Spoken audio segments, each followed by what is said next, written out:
अस्सलामुअलैकुम। ई education academy YouTube channel पर खुश आमदीद। इंशाल्लाह एक्सरसाइज 3.1 सी करेंगे और इसमें डायरेक्ट वेरिएशन या डायरेक्टली प्रोपोर्शनल का कॉन्सेप्ट यूज़ हो रहा है, वो थोड़ा सा डिस्कस करके, जो कि बहुत आसान है, वो डिस्कस करके थोड़ा सा ग्राउंड बना के, जो आपको ऑलरेडी आता होगा, फ़िज़िक्स में आपने काफ़ी पढ़ा हुआ है। डायरेक्टली प्रोपोर्शनल, इनडायरेक्टली प्रोपोर्शनल, उससे डायरेक्ट वेरिएशन भी आप कह सकते हैं यहाँ पे, और इनडायरेक्ट वेरिएशन, डायरेक्ट वेरिएशन या डायरेक्टली प्रोपोर्शनल वाला कॉन्सेप्ट पढ़ के फिर हम जाते हैं 3.1 डी पे, तो वहाँ पे हम इनडायरेक्टली को पढ़ लेंगे। वाइस वर्सा है ना, वो उलट हैं एक दूसरे के। तो डायरेक्टली को थोड़ा सा ओवरव्यू लेके फिर हम इसको बाकायदा एक्सरसाइज को शुरू करते हैं। तो थोड़ा सा देख के आते हैं। अच्छा, ये डायरेक्ट वेरिएशन या डायरेक्ट प्रोपोर्शनल दोनों एक ही चीज़ के दो नाम हैं। ये आपके सामने मौजूद है पेज, इस पर छोटी सी डेफिनेशन मैंने बुक से उठा के लिखी है। इसमें यह होता है कि आप एक क्वांटिटी के साथ जो छेड़खानी करते हैं, उसके रिज़ल्ट में दूसरी क्वांटिटी के साथ भी सेम असर उसके ऊपर पड़ रहा होता है, यानी इंक्रीजेज़ या डिक्रीजेज़ इन वन क्वांटिटी। यानी दो क्वांटिटीज़ का आपस में रिलेशन इस तरह का होता है कि एक में इजाफ़ा करेंगे दूसरे में भी इजाफ़ा हो जाएगा, एक में कमी करेंगे दूसरे में भी कमी हो जाएगी। यानी दो क्वांटिटीज़ का आपस में रिलेशन डायरेक्ट होता है। समझ रहे हैं ना? जैसे सादा मिसाल दूँ आपको कि जैसे आपकी टीचर आपको अगर एक सोटा मारें, एक स्टिक आपको लगाएं, तो आपको उसी हिसाब से दर्द होता है। जैसे कि आपको 2-3 लगाते हैं, आपको ज़्यादा हाथ पे दर्द होता है, या क्वांटिटी बढ़ाते जाएं स्टिक्स की, तो आपको ज़्यादा दर्द होना शुरू हो जाता है। इससे मुराद क्या है कि आपको, मतलब ये समझाने के लिए मैं आपको बता रहा हूँ, चूँकि ये स्टेज हर एक स्टूडेंट पे आता है कभी ना कभी लाइफ में, कि आपको जितनी स्टिक्स पड़ेंगी उतना ज़्यादा आपको दर्द होगा, पेन होगा। तो इसको अब उठा के थोड़ा सा यहाँ पे स्टैंडर्ड डेफिनेशन पढ़ लें कि वन क्वांटिटी में इंक्रीज़ या डिक्रीज़ दूसरी क्वांटिटी में इंक्रीज़ या डिक्रीज़ का सबब बनता है। देखिए, इंक्रीज़ करेंगे एक क्वांटिटी को, दूसरी क्वांटिटी भी इंक्रीज़ होगी। एक क्वांटिटी को डिक्रीज़ करेंगे यानी कम करेंगे, तो दूसरी क्वांटिटी भी कम होगी बाय द सेम रेशो। समझ आ रही है? तो ये आप थोड़ी सी डेफिनेशन देखें, बहुत आसान कॉन्सेप्ट है, आपको ऑलरेडी आता होगा। वैसे मैंने कहा चलो मेरी ज़िम्मेदारी बनती है, वीडियो जब रिकॉर्डिंग में आती है तो मैंने सोचा जो भी ये आसान या जैसा भी कॉन्सेप्ट है वो रिकॉर्डिंग में आ जाए। तो मैथमेटिकली इसको देखते हैं, फिर आगे इसकी रियल लाइफ एग्जांपल्स दो मैंने इजी सी निकाल के रखी हैं, वो आपको दिखाऊंगा। आपको सारा बहुत आसानी से समझ आ चुका होगा, बल्कि आ जाएगा।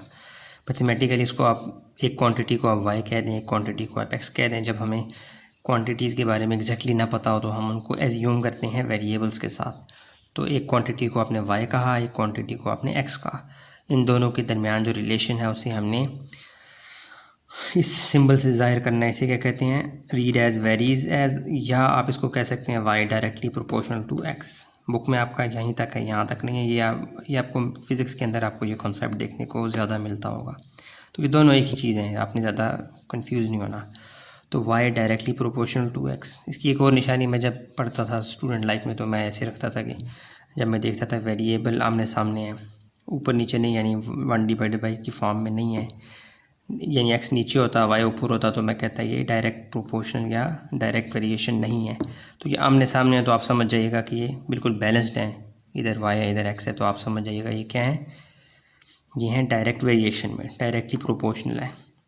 तो ये प्रोपोर्शनैलिटी का साइन है या वेरीज़ का साइन है। जब ये ख़त्म होता है तो इक्वलिटी आती है, और इक्वलिटी के साथ साथ एक कांस्टेंट के भी आ जाता है। कांस्टेंट के हो सकता है, पी हो सकता है, एल हो सकता है, एम हो सकता है, कुछ भी हो सकता है। लेकिन चूँकि हमारी आदत बनी हुई है, जब हम प्रोपोर्शनैलिटी का साइन या वेरीज़ का साइन हटाते हैं तो हम एक प्रोपोर्शनैलिटी का साइन वो कांस्टेंट जो लाते हैं वो अमूमन के ही लाते हैं। इसकी एक प्रैक्टिस बन चुकी है, एक आदत बन चुकी है, और ना ये के कोई ज़रूरी नहीं है, ठीक है। इसकी जगह कोई भी अल्फ़ाबेट आ सकता है। तो y इज़ इक्वल टू क्या बन जाएगा? प्रोपोर्शनैलिटी का साइन जब हटेगा, y is equal to k x. के क्या है? कांस्टेंट। और के कभी भी ज़ीरो के बराबर नहीं होगा, क्योंकि के अगर ज़ीरो के बराबर हुआ तो ये के मल्टीप्लाई बाय समथिंग, पूरी वैल्यू ही ज़ीरो हो जाएगी। इसलिए के लिए एक बुनियादी शर्त क्या है, यानी एक बात आपने माइंड में रखनी है, कांस्टेंट कभी भी ज़ीरो नहीं होगा। सवाल ही ख़त्म हो जाएगा अगर ये ज़ीरो होगा, ठीक है। तो इसलिए एक्स यहाँ मल्टीप्लाई हो रहा है, वहाँ जाके डिवाइड, तो दोनों की जो रेशो होगी वो कहलाएगी क्या? कांस्टेंट। इन दोनों के दरमियान जो रेशो होगी वो कांस्टेंट होगी। y divided by x, y ratio x ही है ना, ये डिवाइड की फॉर्म में, तो ये रेशो ही है। और ये हमने पढ़ा है कि सेम रेशो रहेगी, और सेम रेशो क्या है? कांस्टेंट के। तो समझ आ गई, यानी एक क्वांटिटी के साथ जब आप एक क्वांटिटी को मिसाल के तौर पर यार एक तराजू है, इसमें आप एक पलड़े में 1 किलो का वेट रखेंगे तो दूसरे पलड़े में भी आपको 1 केजी का वेट रखना पड़ेगा, तब हम कहेंगे ये डायरेक्ट वेरिएशन है, बैलेंस बना रहेगा। तो बाकी एग्जांपल दिखाता हूँ आपको मैं आसान सी, तो आपको और ज़्यादा क्लियर हो जाएगा। बहुत आसान कंसेप्ट है, ऑलरेडी आपको आता होगा, मैं ज़रा डिटेल में डिस्कस कर रहा हूँ।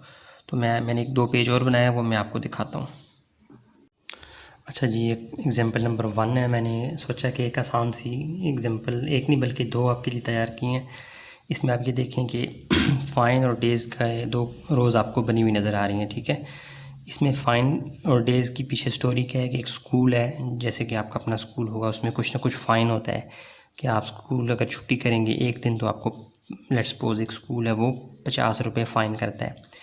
2 दिन छुट्टी करेंगे तो ज़ाहिर है 1 दिन जमा 1 दिन 2 दिन जमा होकर 100 रुपया आपका फ़ाइन बन जाएगा। ऐसे ही अगर 3 दिन कोई बच्चा छुट्टी करता है तो 150 फ़ाइन होगा। यानी कि हर दिन का फ़ाइन जो है वो, एक दिन का फ़ाइन 50 रुपये। अब आप उस हिसाब से जितनी मर्ज़ी छुट्टियां कर लें, आपको उसी हिसाब से हर दिन का फ़ाइन 50 रुपीज़ पे करना होगा। तो ये सिनेरियो, ये कहानी है पीछे की। तो उसको मैंने टेबल की फॉर्म में लिख दिया कि लेट्स सपोज कोई एक बच्चा है जो 3 दिन छुट्टी कर रहा है, डे 1 को भी, डे 2 को भी और डे 3 को भी। तो उसका फ़ाइन कितना बन रहा है, डे 1 का 50, सेकंड डे का ये जमा हो गए 100, फिर ये दोनों जमा हो के तीसरे दिन का 150। तो मैंने फ़ाइन को लेट्स सपोज किया कि x कह दिया, डेज़ को कह दिया y, और ये डायरेक्टली प्रोपोर्शनल वाला केस है तो मैंने x प्रोपोर्शनल या x वेरीज एज y कर दिया। इस वाले साइन को ख़त्म किया तो इक्वलिटी का इक्वल का साइन आता है और साथ में एक कांस्टेंट भी आता है। यानी ये इतना बदतमीज़ है कि ये जब ये जाता है तो इक्वलिटी और कांस्टेंट 2 बंदे आते हैं। तो हमने इसको भेज दिया, इक्वलिटी का साइन और के भी आ गए। ये हमारे पास x और y की एक इक्वेशन बन गई, इसको हमने काम की है इक्वेशन, इसको हमने इक्वेशन 1 का नाम दिया। असल में मैं आपको एक तो डायरेक्टली प्रोपोर्शनल के अंदर जो कांस्टेंट यूज़ होता है ना, मैं आपको वो समझाना चाह रहा हूँ। तो फिर क्या हुआ, केस भी मैंने आपको बता दिया है। तो ये यहाँ से हमने डाटा उठाना है कि x की वैल्यू, यानी ये फ़ाइन क्या है, ये x है और ये क्या है y। तो x की वैल्यू क्या है पहले दिन की 50 और y की वैल्यू क्या है 1।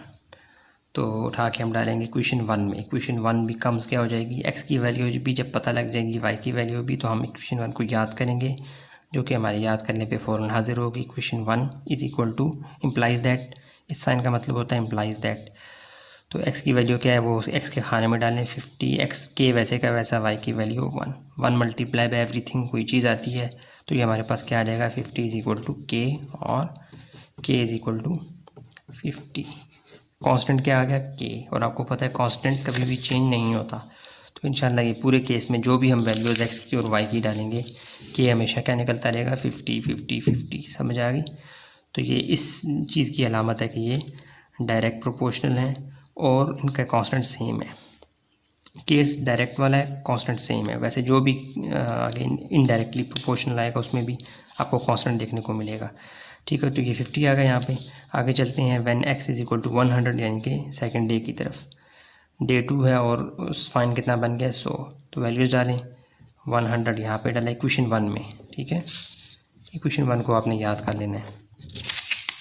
और डे 2 है तो y की वैल्यू क्या बनेगी 2, तो 100 इक्वल टू 2k या k, 2 एक ही बात है, 2k कर लेते हैं। चलें, 2 यहाँ मल्टीप्लाई है, वहाँ जाके डिवाइड, सॉरी k, 2 1 2 2 5 0 0।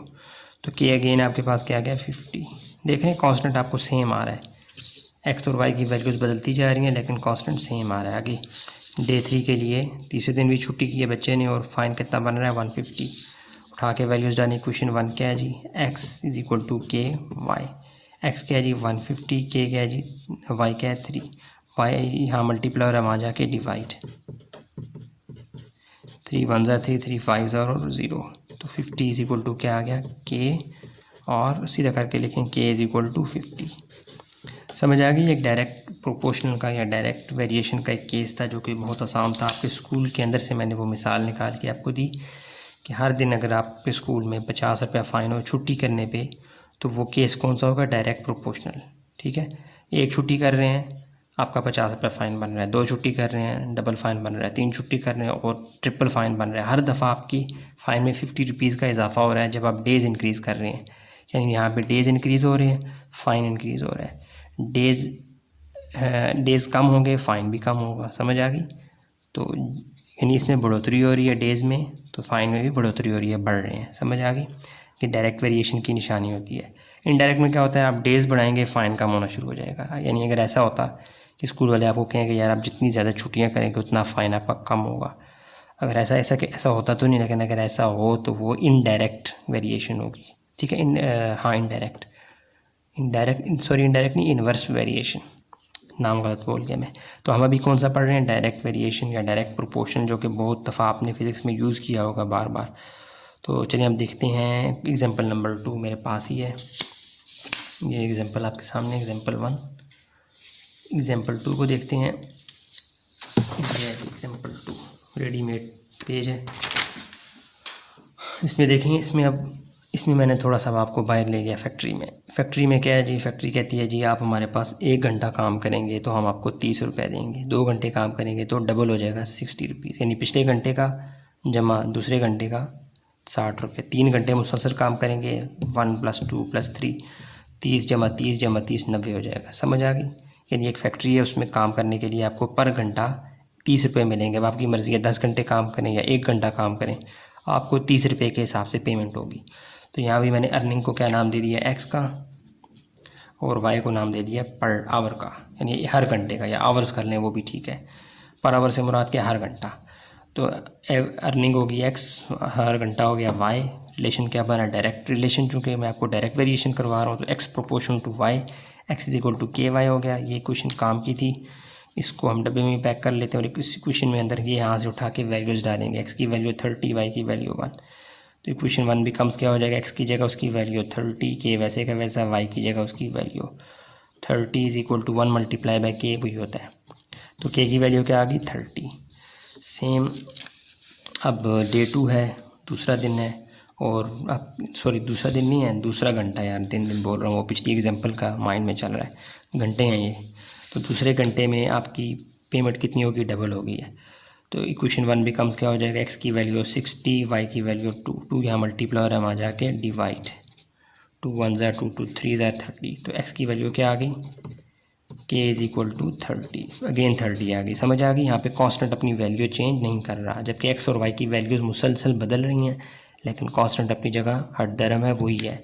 समझ आ रही है? देखें ना, जब आप घंटे बढ़ा रहे हैं आपकी अर्निंग भी बढ़ रही है, यानी एक चीज़ बढ़ रही है दूसरी भी बढ़ रही है। क्वांटिटी 1 इंक्रीज़ हो रही है, क्वांटिटी जो उसकी अदर क्वांटिटी है वो भी इंक्रीज़ हो रही है। यहाँ से आप घंटे कम करते जाएं, वहाँ से आपकी अर्निंग भी कम होती जाएगी। समझ आ गई? तो ये डायरेक्ट वेरिएशन या डायरेक्ट प्रोपोर्शन का प्योर केस है, और एक फैक्ट्री का केस है जो मैं आपको कहानी की सूरत में समझा रहा हूँ। अब क्या हो रहा जी, एक्स क्या है, अर्निंग क्या है, 90 है, यानी 3 घंटे काम किया है, तो एक्स की वैल्यू क्या आ जाएगी, 90, वाई की वैल्यू 3, वाई यहाँ मल्टीप्लाई हो रहा है, वहाँ जाके डिवाइड, इक्वल टू के, 3 1 ज़ा 3 3 ज़ा, और 0 वैसे का वैसा। तो के की वैल्यू आपके पास क्या आ गई, 30। अगेन मुसलसल मैं चेंज कर रहा हूँ किसको, एक्स और वाई को, लेकिन मेरी के की वैल्यू कांस्टेंट 30 30 30 मुसलसल वही आ रहा है। तो मैं आपको ये कांस्टेंट का कॉन्सेप्ट समझाना चाह रहा था। ठीक हो गया? तो एग्जांपल 1 और एग्जांपल 2 आपके दिमागों में आ चुकी होगी, जो कि डायरेक्ट वेरिएशन को एक्सप्लेन कर रही थी। अब हम चलेंगे किसकी तरफ, क्वेश्चन नंबर 1 की तरफ, एक्सरसाइज 3.1c। ठीक है, ये एग्जांपल्स आपने कर ली नहीं, जस्ट आपको समझा रहा था। अब चलते हैं एक्सरसाइज की तरफ बाकायदा। अच्छा जी, क्वेश्चन नंबर 1 है ये, और इसमें स्टेटमेंट सारी आपके सामने लिखी हुई है। ये डायरेक्टली प्रोपोर्शन या डायरेक्टली वेरिएशन के क्वेश्चंस हैं, बहुत आसान है। आपने क्या करना है, कह रहा है कि y varies directly to x, यानी वाई प्रोपोर्शनल, डायरेक्ट प्रोपोर्शनल क्या होगा एक्स की, ये वो लिख के बता रहा है। ये तो मैथमेटिकल फॉर्म है, लेकिन वो लिख के बता रहा है। एक्स की वैल्यू भी दे रहा है, वाई की वैल्यू भी दे रहा है। ये क्या, एक्स भी दे रहा है, वाई भी दे रहा है, फिर ये वाई और एक्स को क्यों यूज़ कर रहा है? असल में वो एक्स और वाई की वैल्यू आपको क्यों दे रहा है कि आप के फाइंड कर लें। के फाइंड करने के बाद ये सिर्फ एक्स और वाई की वैल्यूज़ इसलिए दे रहा है कि के आपको पता लग जाए। अदरवाइज़ आपने क्या फ़ाइंड करना है, एक तो के फाइंड करना है, दूसरा आपने y is equal to k x, ये वाली इक्वेशन भी फाइंड करनी है। वो कह रहा है कि find an equation connecting x and y। यहाँ के लिए वो आपको k की वैल्यू निकालने को भी कह रहा है, और वो जब निकल जाएगी आप यहाँ पे डालेंगे तो आपका ये वाली इक्वेशन जो बनेगी वो भी आपसे मांग रहा है। ठीक है, तो ये x और y की दोनों वैल्यूज़ आपको जस्ट k निकालने के लिए दे रहा है। ठीक है, आगे चलते हैं। सॉल्यूशन में जाके आप कहेंगे जी गिवन दैट, हमारे पास गिवन क्या है जी, यानी कि वो खुद कह रहा है कि y इज़ डायरेक्टली या y varies directly to x, तो हम इस बात को लिखेंगे y डायरेक्टली वेरीज x, और ये प्रोपोर्शनल का या वेरीज का साइन जब ख़त्म होता है तो इक्वालिटी का आती है, और इक्वालिटी के साथ एक कांस्टेंट k, जो हम k कहते हैं, आप कुछ भी नाम दे सकते हैं, लेकिन चूँकि हमारी आदत बनी हुई है, प्रैक्टिस बनी, इसलिए हम k यूज़ करेंगे। और वैसे भी उसने कहा है कि k फाइंड करो, तो हम इसलिए k ही प्रेफर करेंगे। y is equal to k x बन गया। एक काम की इक्वेशन इसको आप दे दें, इक्वेशन 1 कह दें, ठीक है। और फिर आपको पता है कि k निकालने के लिए आपको क्या करेंगे, एक मिनट यार, k निकालने के लिए आपको x को वहाँ पे ले जाना पड़ेगा, क्योंकि k भी आपने फाइंड करना है। तो k यहाँ पे रहेगा, x यहाँ मल्टीप्लाई और वहाँ जाके क्या हो जाएगा, डिवाइड। ये भी काम की इक्वेशन, इन दोनों को नाम दे दें, इक्वेशन 1 एंड इक्वेशन 2। ठीक हो गया। अब आपने क्या करना है, पुटिंग वैल्यूज़, जो x और y की वैल्यूज़ हैं वो डालें किसमें, इक्वेशन 2 में। किसमें, इक्वेशन 2 में। क्या हो जाएगा, हमारे पास गिवन है ना, तो हम क्या डालेंगे, put values x is equal to क्या है जी 10 and y is equal to क्या है जी 450 है। एक मिनट यार देखने दो मुझे, हाँ ठीक है 450 है, मुझे लगा 45 है, ठीक है। तो ये हम उठा के डालेंगे किस में, जहाँ पे हमें के पता लग जाए वो कौन सी इक्वेशन है, इक्वेशन 2। तो इन 2, तो इक्वेशन 2 बिकम्स क्या हो जाएगी, 1 में भी डालें तब भी आप के को निकाल सकते हैं, लेकिन मैंने अलग से के लिए इक्वेशन बना ली थी। तो यहाँ पे क्या आ जाएगा, y की वैल्यू क्या है जी 450 और x की वैल्यू क्या है जी 10 इक्वल टू के, वैसे का वैसा 0 0 से कट गया, 45 डिवाइडेड बाई 1। किसी भी नंबर के नीचे 1 होता है ऑलरेडी, ये हमें पता है, इसलिए हम लिखने की ज़रूरत नहीं है। तो के क्या आ जाएगा हमारे पास, सीधा करके लिखें 45, के हमारे पास आ गया, यानी एक तरह से आधा सवाल हमारा हल हो चुका है। वो कह रहा था के आपने फाइंड करना है, ठीक है। और कह रहा था आपने एक तो के फाइंड करना है और एक इक्वेशन फाइंड करनी है जिसमें एक्स और वाई इन्वॉल्व हो, यानी Y is equal to k x, ये भी आपने क्या करना है, फाइंड करना है। तो के हमें उसने पहले दे दिया, हम के उठा के डालेंगे इसमें, तो हमारे पास क्या आ जाएगा, वो कनेक्टिंग इक्वेशन भी आ जाएगी जो एक्स और वाई को लेकर बैठी हुई है। तो फिर हम क्या करेंगे, now put k is equal to 45 in equation, कौन सी इक्वेशन में एक्स और वाई इन्वॉल्व है, यानी कि ये वाली इक्वेशन 1 है। तो इक्वेशन 1 में डाल दें, तो इक्वेशन 1 बिकम्स क्या हो जाएगी, इक्वेशन 1 अपनी शक्ल बदल कर आ जाएगी, y की जगह उसकी नहीं सॉरी y की जगह वैल्यूज़ डालनी नहीं है, y is equal to k x.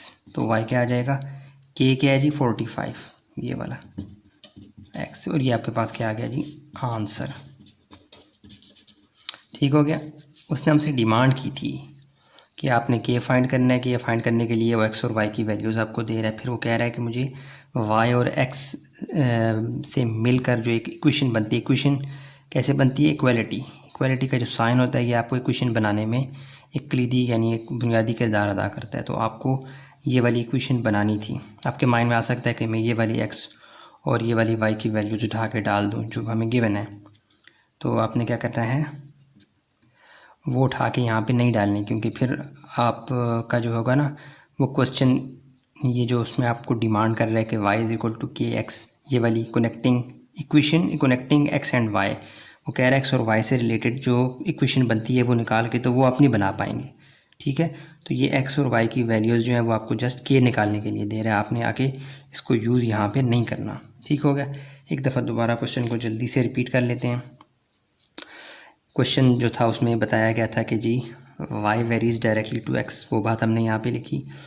तो वेरीज का साइन जब हटता है या प्रोपोर्शनलिटी का साइन हटता है, इक्वालिटी आती है और कांस्टेंट भी आता है, तो वो हमने लिखा, इसको हमने क्वेश्चन 1 का नाम दिया। फिर हमने के को फाइंड करना था, तो मैंने इसी की एक फॉर्म बना ली, एक्स यहाँ मल्टीप्लाई हो रहा है वहाँ जाके डिवाइड करवा लिया। अब इक्वेशन 2 इसको नाम दे दिया, और हमें के फाइंड करना था और उसने सवाल में हमसे डिमांड की थी। तो हम एक्स और वाई की वैल्यूज़ जो सवाल में गिवन है वो उठा के हमने डाली इक्वेशन 2 में, तो हमारे पास के निकल गया। अब ये के उठा के हमने डालना है किस में, इक्वेशन 1 में, ताकि हमारे पास जो उसने दूसरी डिमांड की थी कि मुझे एक ऐसी इक्वेशन बना के दो जिसमें एक्स और वाई इन्वॉल्व हों। के इन्वॉल्व ना हो, के की तो हमारे पास वैल्यू आ चुकी थी, इसलिए हमने now put k is equal to 45 in equation 1 किया। तो ये हमारे पास के की वैल्यू डालने से y is equal to 45x आ गया। ठीक हो गया। तो यूँ हमारा क्वेश्चन नंबर 1 कंप्लीट हुआ। अब देखते हैं क्वेश्चन नंबर 2। अच्छा, अब देखिए क्वेश्चन नंबर 2 जो है वो हम हल करेंगे। इसमें शुरू के स्टेप सेम रहेंगे। वो कह रहा है Y varies directly to X, Y proportional to directly proportional to X आ जाएगा। फिर वो आपको वाई भी दे रहा है, एक्स भी वैल्यू भी दे रहा है। तो ये क्या मतलब, इसका मतलब ये है कि वो आपको खुद नहीं कह रहा है, लेकिन दबे लफ्ज़ों में इनडायरेक्टली आपको ये कह रहा है कि वाई और एक्स की वैल्यूज़ देता हूँ, तुम कांस्टेंट के निकाल लेना, उसके बाद तुम्हारा मसला ही हल हो जाएगा, तुम इन चारों सवालों को हल करने में कामयाब हो जाओगे। यानी इन चारों सवालों को हल करने के लिए हमें कांस्टेंट लाजमी तौर पे चाहिए था, तो वो हमें कहाँ से फ़राहम हो रहा है, वाई की वैल्यू और एक्स की वैल्यू से। तो इस तरह इन चारों सवालात के जो शुरू के पार्ट्स होंगे ना के निकालने के, वो सेम रहेंगे, वो कॉमन होंगे। तो ये सवाल बहुत आसान है, मैं करता हूँ, आपको समझ आ जाएगी। अच्छा, क्वेश्चन नंबर 2 का पार्ट 1 हल करते हैं। मैंने वो बटन नहीं दबाया था ना, वीडियो रिकॉर्ड नहीं हुई, और ये थोड़ा सा मैंने सवाल हल कर लिया था। चले मैं आपको समझा देता हूँ हुआ क्या। क्वेश्चन नंबर 2 की स्टेटमेंट आपके सामने है, फिर आगे उसके 4 पार्ट्स हैं। ये कॉमन स्टेटमेंट है सब क्वेश्चंस की। तो इसकी वजह से क्वेश्चन नंबर 2 के चारों पार्ट्स के शुरू के स्टेप्स के लिए सेम है, यानी तमाम पार्ट्स में ये वाले स्टेप्स सेम होंगे क्वेश्चन नंबर 2 के। ठीक है, उसमें क्या है, हमें एक्स फाइंड करना है when y is equal to 100। ठीक है, ये तो हमें गिवन है कि y proportional to directly proportional to x है। प्रोपोर्शनलिटी का जब साइन ख़त्म होता है, वेरीज का साइन जब ख़त्म होता है, इक्वल का निशान भी आता है और साथ में कांस्टेंट भी आता है। फिज़िक्स में आपके काफ़ी प्रैक्टिस हो चुकी होगी। ये इक्वेशन 1 तो हमने बना दी। अब डायरेक्टली हम इस इक्वेशन 1 में वाई डालें, ठीक है, एक्स फाइंड करने के लिए, तो के मसला करेगा। के की वैल्यू जब तक हमें नहीं पता होगी तो हम एक्स को फाइंड नहीं कर सकते। इट मीन्स क्वेश्चन नंबर 2 के शुरू में आपको कुछ ना कुछ चाबी फराहम की गई है। वो क्या है कि आपको वाई की वैल्यू एक्स की वैल्यू दी गई है, यानी इनडायरेक्टली वो आपको ये कह रहा है कि आप के फाइंड कर लो पहले, उसके बाद आप एक्स को फाइंड करना है वाई 100 के लिए। ठीक हो गया। तो सबसे पहले मैं क्या करूँगा, मैंने लिखा गिवन हमारे पास शुरू में है सवाल में कि y varies directly to x. इस बात को मैंने मैथमेटिकली ऐसे लिखा, प्रोपोर्शनलिटी का साइन ख़त्म हो, इक्वल आ गया, कांस्टेंट के आ गया, इसको इक्वेशन 1 का नाम दिया। और फिर जो मेन सवाल के अंदर, मेन स्टेटमेंट के अंदर जो हमें एक्स और वाई की वैल्यूज़ दी हैं, वो उठा के मैंने इक्वेशन 1 में डाल दी, जो हमारी मेन इक्वेशन थी। इसको इक्वेशन 1 का नाम हमने खुद से दिया। इक्वेशन 1 के अंदर एक्स और वाई की वैल्यूज़ डाली, जहाँ वाई था उसकी वैल्यू, एक्स की जगह उसकी वैल्यू, के अकेला हो गया, 8 मल्टीप्लाई हो रहा था, वहाँ जाके डिवाइड हो गया, के एक सीधा करके लिखा, के की वैल्यू क्या आ गई 9/8। क्वेश्चन नंबर 2 के तमाम पार्ट्स में के की वैल्यू यही यूज़ होगी, शुरू के ये स्टेप्स कॉमन है। ठीक हो गया। अब मैं क्या करूँगा नाउ, अब मैं बाकायदा इस सवाल की तरफ आ रहा हूँ। ये भी इस सवाल का हिस्सा है, क्वेश्चन नंबर 2 का ये बच्चा है ना, इसलिए ये वाला इसका हिस्सा है। तो नाउ क्या हो जाएगा, नाउ है, हाउ नहीं है यार, नाउ क्या हो जाएगा, एक्स हमने फाइंड करना है व्हेन वाई क्या है जी हमारे पास 100, वाई 100 और एक्स हमने फाइंड करना है। तो अब आप क्या करें, इक्वेशन 1 ये आपकी माता इक्वेशन है, इसके अंदर आप जो भी वैल्यूज़ डालेंगे आपको आंसर आता जाएगा। तो आप क्या करें, पुट कर दें के की वैल्यू, के की वैल्यू क्या है 9/8 एंड वाई की वैल्यू क्या है जी 100 इन इक्वेशन 1। इक्वेशन 1 को जब आप दोनों वैल्यूज़ देंगे तो वो खुश हो जाएगी और इक्वेशन 1 बिकम्स, यानी जब हम वैल्यूज़ डालेंगे तो इक्वेशन 1 अपनी शक्ल कैसे बदल लेगी, वाई की वैल्यू भी आ जाएगी इक्वल टू के की वैल्यू भी आ जाएगी और एक्स तो हमने फाइंड करना है। तो वाई की वैल्यू क्या है हमारे पास, किधर गया, ये वाली उठा के नहीं डालनी यार, मेहरबानी यार। ये जब मैं बच्चों को कराता था तो वो ये बहुत बड़ी मस्ती करते थे। ये वाई ये एक्स आपको के निकालने के लिए बस ख़त्म, खलास, इससे आगे आपने नहीं जाना। अब आपने इस मेन यहाँ से ये जो एक्स और वाई की वैल्यूज़ हैं इससे आपने के निकालना है, के बस, इससे आगे एक्स और वाई का कोई किरदार नहीं है। आगे सवाल पे फोकस करना है, यहाँ से आपने वाई की वैल्यू उठानी है और के की वैल्यू जो पीछे आपने निकाली थी वो उठानी है, बाकी ये वाला वाई नहीं उठाना यार, मेहरबानी आपकी। तो इक्वेशन 1 बिकम्स क्या हो जाएगी, वाई की जगह उसकी वैल्यू किधर है जी, ये 100 जो हमने पीछे मेंशन की। इससे पिछले स्टेप्स को आप देखें 100 और के की वैल्यू क्या है जी, जो यहाँ हमने दी है 9/8, ये उठा के डालना है। अब एक्स यहाँ मल्टीप्लाई हो रहा है, सॉरी एक्स तो यहीं पे रहेगा, ये 9/8 यहाँ मल्टीप्लाई हो रहा है, वहाँ जाके ये क्या हो जाएगा, उलट जाएगा। 9/8 यहाँ पे जब इधर आएगा तो 8/9 बन जाएगा, उलट जाएगा। ठीक हो गया। इस तरह आपने करना है और फिर इसको ऊपर मल्टीप्लाई करवा देंगे, आ जाएगा 800 divided by 9 equal to x. तो जब आप इसको मल्टीप्लाई करवाएंगे कैलकुलेटर से तो ये आपका आंसर आ जाएगा 8.89 इक्वल टू एक्स। या इसको आप सीधा कर लें, ये क्या आ जाएगा, एक्स इज इक्वल टू 8.89। वैसे यार 8.88 समथिंग आ रहा है मेरा ख्याल है। तो वो जो है वो आखिरी नंबर जो है वो कैलकुलेटर में ला रहा हूँ, मेरा कैलकुलेटर ख़राब हो गया, तो वो 8 पॉइंट ऐसे आंसर आएगा, 8.8888 ऐसे समथिंग आ रहा है गालिबन। करके देख लेते हैं यार, टाइम ज़्यादा होता है, छोड़ो। 8.888 है ना, अब सब 280 चल रहा है, तो आपने ये आखिरी दो लिखने हैं 8.8। ये वाला एक नंबर जो है ये बड़ा है 5, या 5 से बड़ा हो तो इस वाले को एक नंबर बढ़ा लेते हैं, तो ये बन जाएगा 8.89। या 8.88 भी लिखते हैं तो भी चलेगा। पॉइंट के बाद जो नंबर्स होते हैं उन पर इतना ज़्यादा आपने घबराना नहीं उनसे।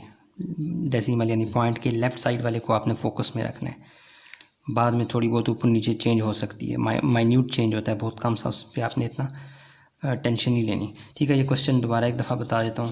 क्वेश्चन नंबर 2 में आपको एक्स और वाई की वैल्यूज़ दी गई हैं, वो असल में आपको के निकालने के लिए, कांस्टेंट निकालने के लिए दी गई हैं। ठीक है, तो सवाल में उसने बताया कि वाई जो है वो डायरेक्टली वेरीज़ है किसके, एक्स के। ये बात मैंने यहाँ पे लिखी, उसको कन्वर्ट किया इक्वालिटी में, तो के कांस्टेंट आ गया, इक्वेशन 1 का नाम दिया।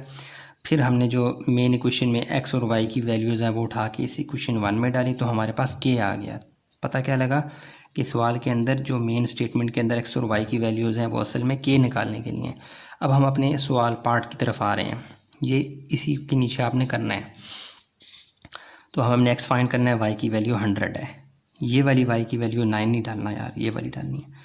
के की वैल्यू ये निकली हुई है, वाई की वैल्यू ये उठा के हमने इक्वेशन 1 में डाली, जहाँ पे एक्स हमें निकल आएगा वो डालिए, मल्टीप्लाई डिवाइड किया, आंसर क्या आ गया, एक्स की वैल्यू 8.89। ठीक हो गया। अब देखते हैं क्वेश्चन नंबर 2 का पार्ट 2।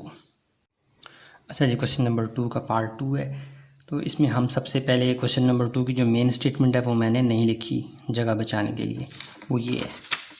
ठीक है, ये वाली स्टेटमेंट है क्वेश्चन नंबर 2 की मेन स्टेटमेंट ये आगे, उसके फिर 4 पार्ट्स हैं। पार्ट 1 हो चुका है, पार्ट 2 कर रहे हैं।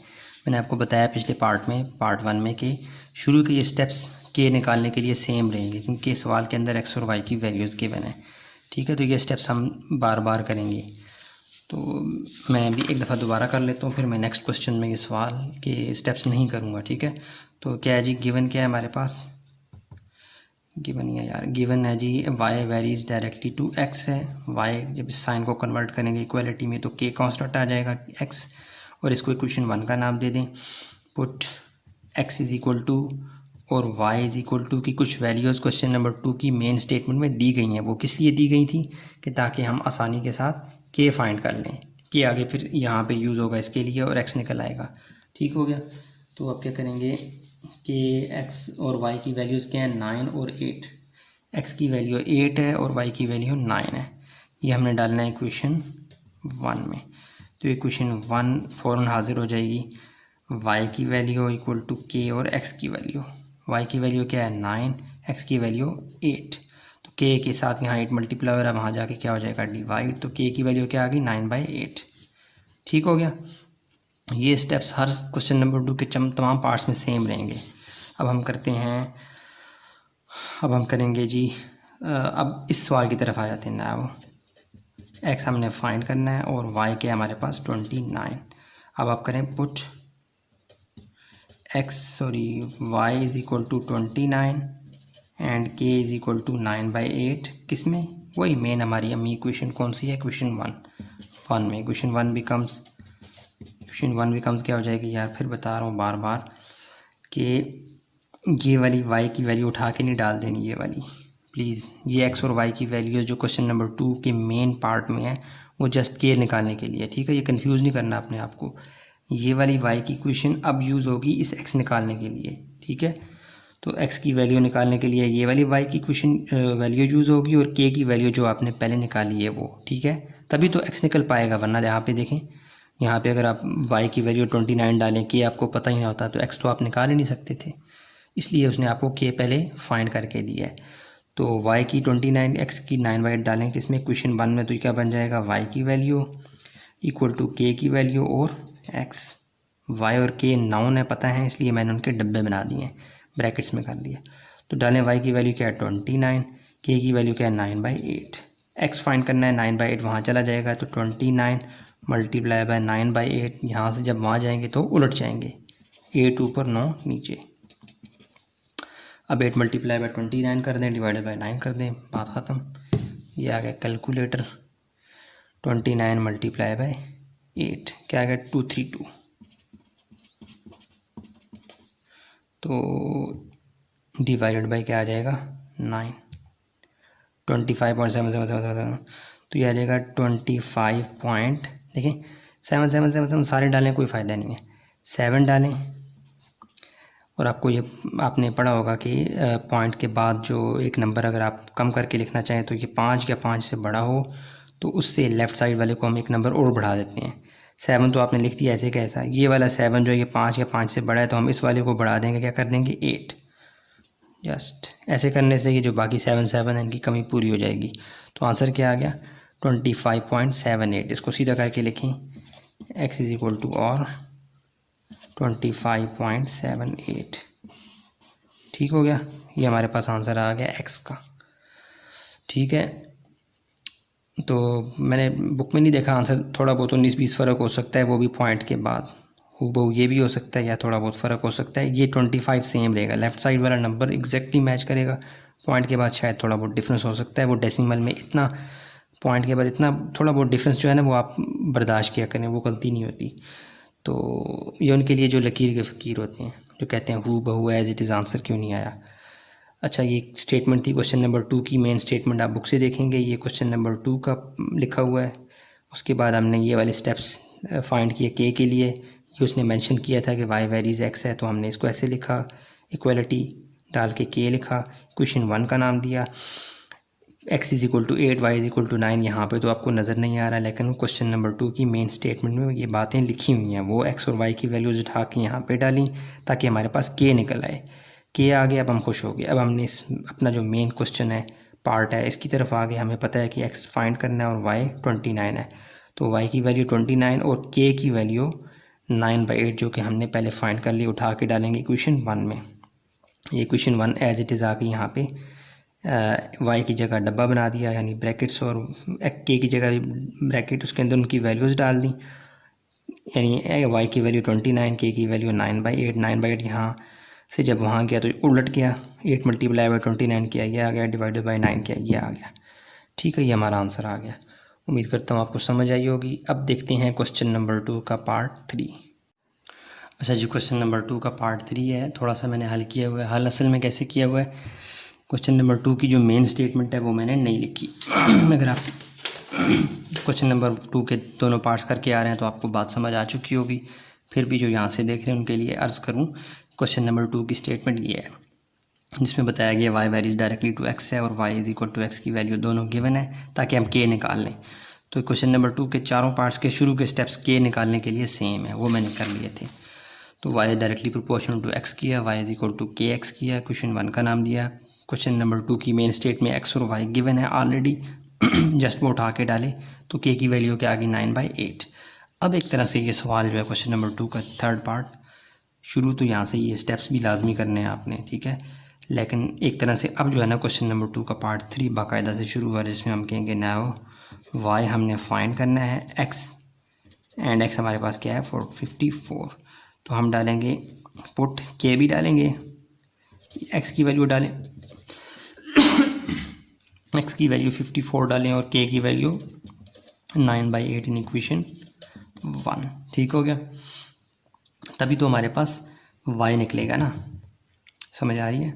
के ना होता तो हम y कभी भी ना निकाल सकते, इसलिए उसने हमें क्वेश्चन नंबर 2 की मेन स्टेटमेंट में डाटा दिया है ताकि हम पहले के निकाल लें, ठीक हो गया। अब आपके पास x भी है, यार ये वाला x उठा के नहीं डालना, नहीं डालना, नहीं डालना, ये वाला x डालना है, के यहाँ से निकालना है, ठीक है। Put x is equal to 54, k is equal to 9/8 in equation 1। Equation 1 क्या बन जाएगी, y की वैल्यू हमने फाइंड करनी है, तो यार रुको, y इज़ इक्वल टू के और x की वैल्यूज़ हमें पता है, y हमने फाइंड करना है। तो k की वैल्यू क्या है जी 9/8 और x की वैल्यू क्या है 54, मल्टीप्लाई करवा दें y is equal to 9/8 multiply by 54। वैसे इसका मतलब भी यही था, रिपीट हो गया। चलो ब्रैकेट से टाइम थी इसलिए मैंने मल्टीप्लाई का साइन डाल दिया। अब मल्टीप्लाई करवाएं ऊपर वालों को, 9 मल्टीप्लाई बाई 54, 486 डिवाइडेड बाई 8। तो ये आंसर क्या आ जाएगा, नज़र आ रहा है? हाँ आ रहा है, 60.75। तो y क्या आ गया है आपके पास, 60.75। ये बुक से भी एग्जैक्टली मैच करेगा क्योंकि और कोई आंसर आ ही नहीं सकता। तो सवाल को दोबारा एक दफ़ा रिपीट कर लेता हूँ, बहुत आसान है। क्वेश्चन नंबर 2 की एक मेन स्टेटमेंट है जो मैं बार बार रिपीट नहीं कर रहा क्योंकि हम थर्ड पार्ट कर रहे हैं। पहले 2 सवाल, पहले क्वेश्चन में मैंने क्वेश्चन नंबर 2 की मेन स्टेटमेंट लिखी है, इसलिए आप बुक देखें। उसमें गिवन था कि y वेरीज डायरेक्टली x है। इस बात को मैंने मैथमेटिकली ऐसे लिखा, गिवन दैट डाल के, फिर मैंने इस साइन को ख़त्म किया, इक्वालिटी और कांस्टेंट किया आ गया, इसको इक्वेशन 1 का नाम दिया। फिर उसी सवाल क्वेश्चन नंबर 2 की मेन स्टेटमेंट में x और y की वैल्यूज़ गिवन है, वो डाल के हमने k निकाल लिया। क्वेश्चन नंबर 2 के तमाम पार्ट्स में k ये ऐसे ही निकलेगा, ये शुरू के स्टेप सब में सेम है, सेम है, सेम है। अब हमने अपने सवाल पार्ट की तरफ आना है। y हमने फाइंड करना है, x गिवन है। यार ये वाला x नहीं डालना, मेहरबानी करना बच्चे, इसके बजाय इसको डाल देते हैं बाज़ दफ़ा। तो ये मैं बहुत ज़्यादा मैंने फेस किया, इसलिए मुझे बार बार वो चीज़ें माइंड में आ रही हैं। तो आपने अब इसमें से जस्ट आपने कि डब्बे वाली शय के लेनी है और बाकी ये एक्स वाई भूल जाना है, जस्ट ये के लेना है। तो के ये 9/8 और एक्स ये वाला उठाना है 54, ये उठा के आपने डाला किस में, मदर इक्वेशन 1 में। इक्वेशन 1 में जब वैल्यूज़ डाली आप के और एक्स की, तो ये मल्टीप्लाई डिवाइड के आंसर आ गया। दैट्स इट, बहुत आसान है। अब चलते हैं क्वेश्चन नंबर 2 के पार्ट 4 की जानिब। अच्छा जी, क्वेश्चन नंबर 2 का लास्ट पार्ट आपके सामने है। अगर आप तीनों पार्ट्स देख कर आएँ तो आपको मेरी बातें रिपीट होती महसूस होंगी, लेकिन मैं क्या करूँ, मुझे हर सवाल में डिटेल से बताना पड़ता है क्योंकि आप लोग जंप लगा के आते हैं, मुझे पता है। क्वेश्चन नंबर 2 का पार्ट 4 है। इसमें इसकी जो मेन स्टेटमेंट है वो आपने बुक से देख लेनी है, जिसमें बताया गया था कि y varies directly to x है। ये बात मैंने लिखी यहाँ पे। फिर y इज़ इक्वल टू, ये प्रोपोर्शनलिटी का साइन ख़त्म हुआ तो इक्वालिटी आ गई और कांस्टेंट किया आ गया। ये प्रॉपर इक्वेशन बन गई, इसको इक्वेशन 1 का नाम दिया। फिर क्वेश्चन नंबर 2 की मेन स्टेटमेंट के अंदर जो मैंने यहाँ पे जगह बचाने के लिए नहीं लिखी, बुक में है वो देखना, x और y की वैल्यू उठा के डाली इसमें, तो k हमारे पास निकल आया, वो क्या है 9/8। क्वेश्चन नंबर 2 के तमाम पार्ट्स में k की वैल्यू सेम है, ये वाले शुरू के स्टेप सब में सेम है। अब जाके हम क्वेश्चन नंबर 2 के चौथे पार्ट के लिए अलग से हल करना शुरू कर रहे हैं। नाउ ये आपने लाजमी लिखना है, ये नहीं है कि सब में सेम है तो ये आप स्किप कर जाएँ, स्किप नहीं करना, आपने लिखना है। नाउ क्या हो जाएगा, y हमने फाइंड करना है, x हमारे पास क्या है, सॉरी और x भी हमने, नहीं ये मैं ज़रा पिछले सवालात के फ्लो में ना ये बात लिख के, अब आपने क्या करना है, y in terms of x, आपने क्या फाइंड करना है, y in terms of x equation of, बल्कि आप इसको ना ही लिखें, आप जस्ट उठा के डालें। वो कह रहा है कि आप मुझे इक्वेशन बना के दो, y is equal to kx, k की वैल्यू डालो और मुझे इक्वेशन बना के दो। जस्ट मुझे कह रहा है ये बना के दो, नथिंग मोर, यानी और वो आपसे कुछ नहीं चाह रहा, जस्ट के की वैल्यू डालो और आंसर निकाल के दो उसको। y इज़ इक्वल टू कोई भी नंबर जो ये 9/8 है वो डाल के आंसर निकाल के दो।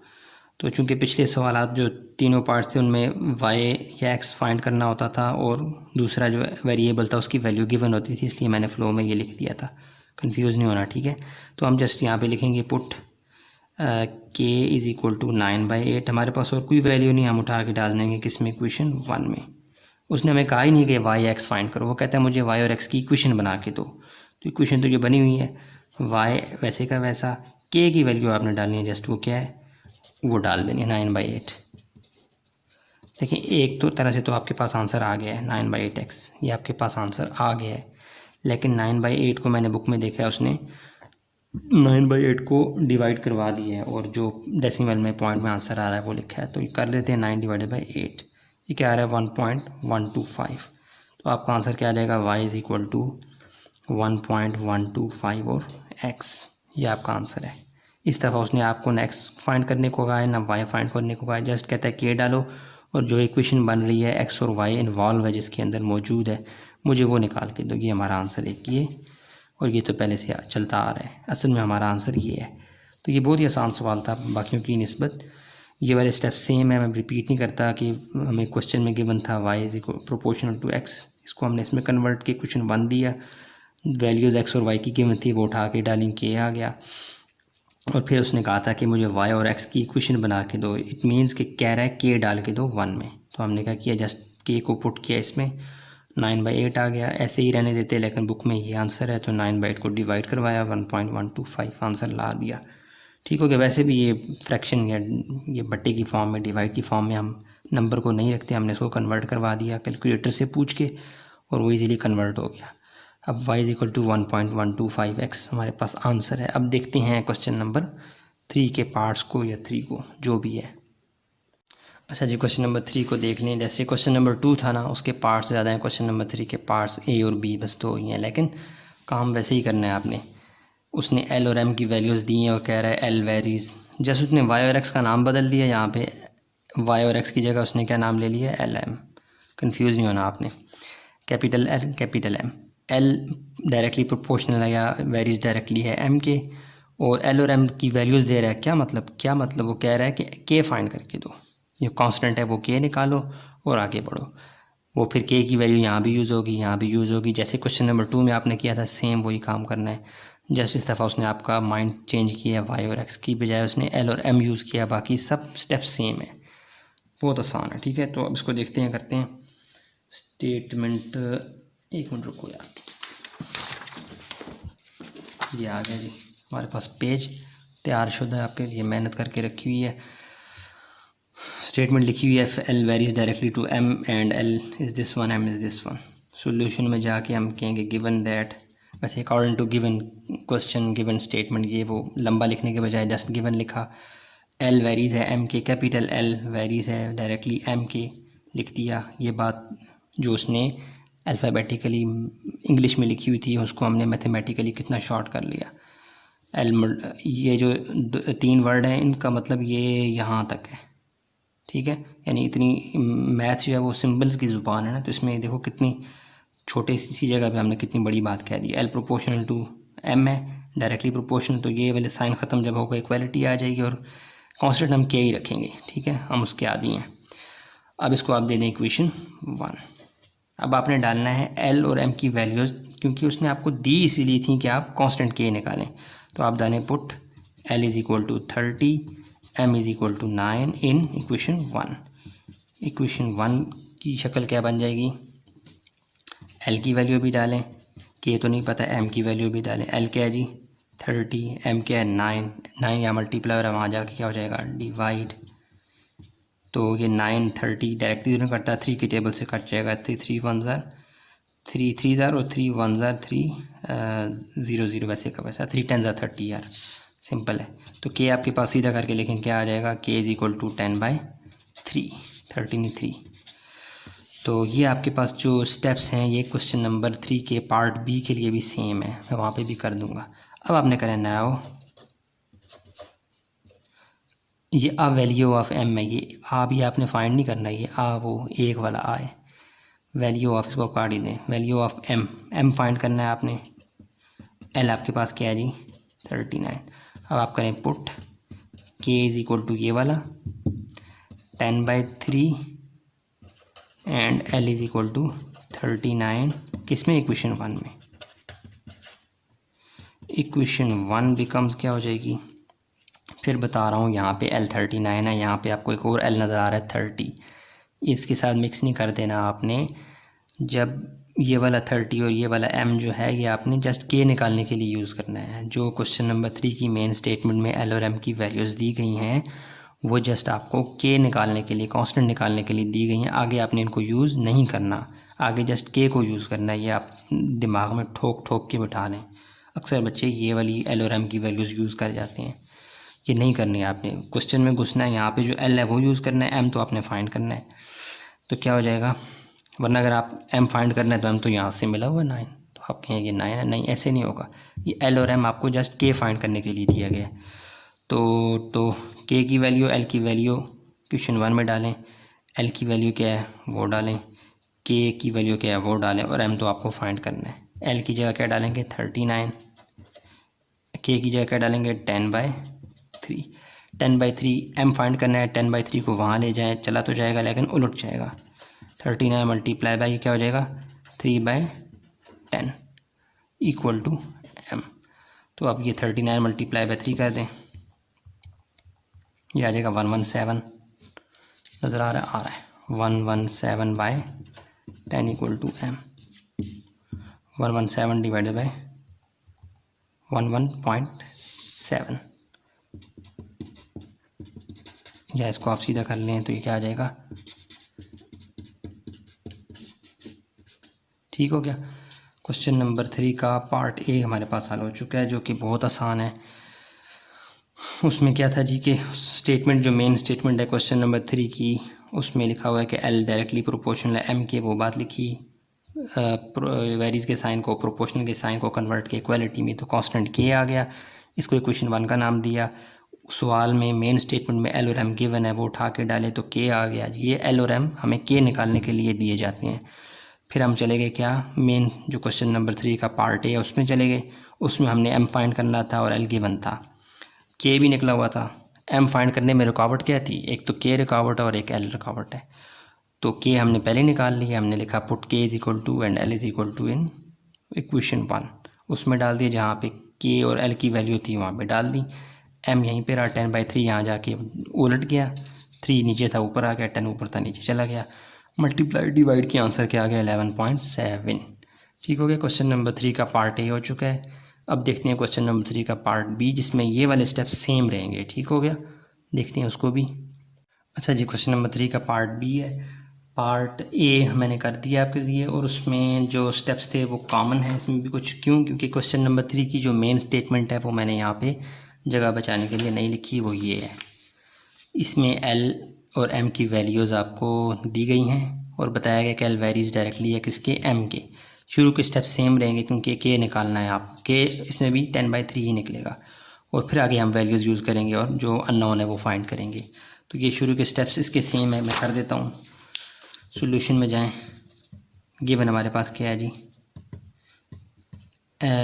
एल वेरीज है डायरेक्टली एम के, इसको कन्वर्ट करेंगे इक्वालिटी में तो के भी कांस्टेंट आ जाएगा। इसको इक्वेशन 1 का नाम दे दें।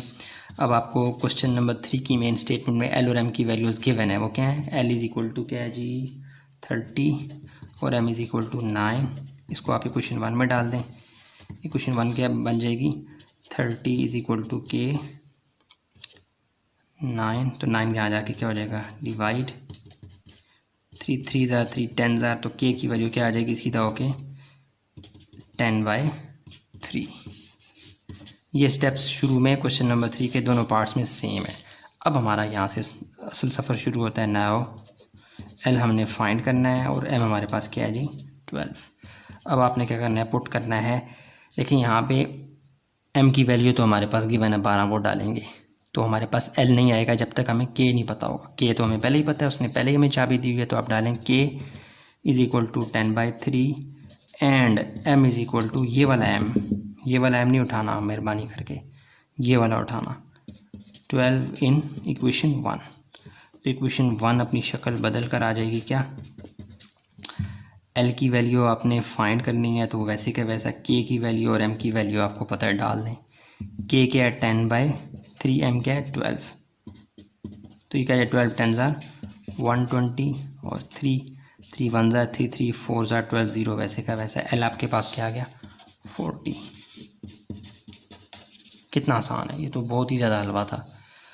रिपीट कर देता हूँ थोड़ा सा। ये क्वेश्चन नंबर 3 के मेन जो स्टेटमेंट है वो आप बुक से देखें, जिसमें बताया गया कि एल वेरीज डायरेक्टली एम है, वो लिखा, इसको कन्वर्ट किया इक्वालिटी में तो के एम आ गया, क्वेश्चन 1 का नाम दिया। क्वेश्चन नंबर 3 की मेन स्टेटमेंट के अंदर एल और एम की वैल्यूज़ गिवन है, वो उठा के इसमें डाली, के निकल आया। फिर हमने क्वेश्चन नंबर 3 के पार्ट बी की तरफ आ गए, जिसमें एल फाइंड करना है और एम की वैल्यू 12 है। एम की वैल्यू 12 वो, और के जो पिछला निकला हुआ था वो उठा के डाला हमने किसमें, इक्वेशन 1 में। मल्टीप्लाई डिवाइड किया, एल की वैल्यू आ गई। ठीक है, ये क्वेश्चन के हर स्टेप कोशिश करता हूँ एक एक स्टेप करूँ, एक एक बात जो मेरे माइंड में आ रही होती है वो बताऊँ।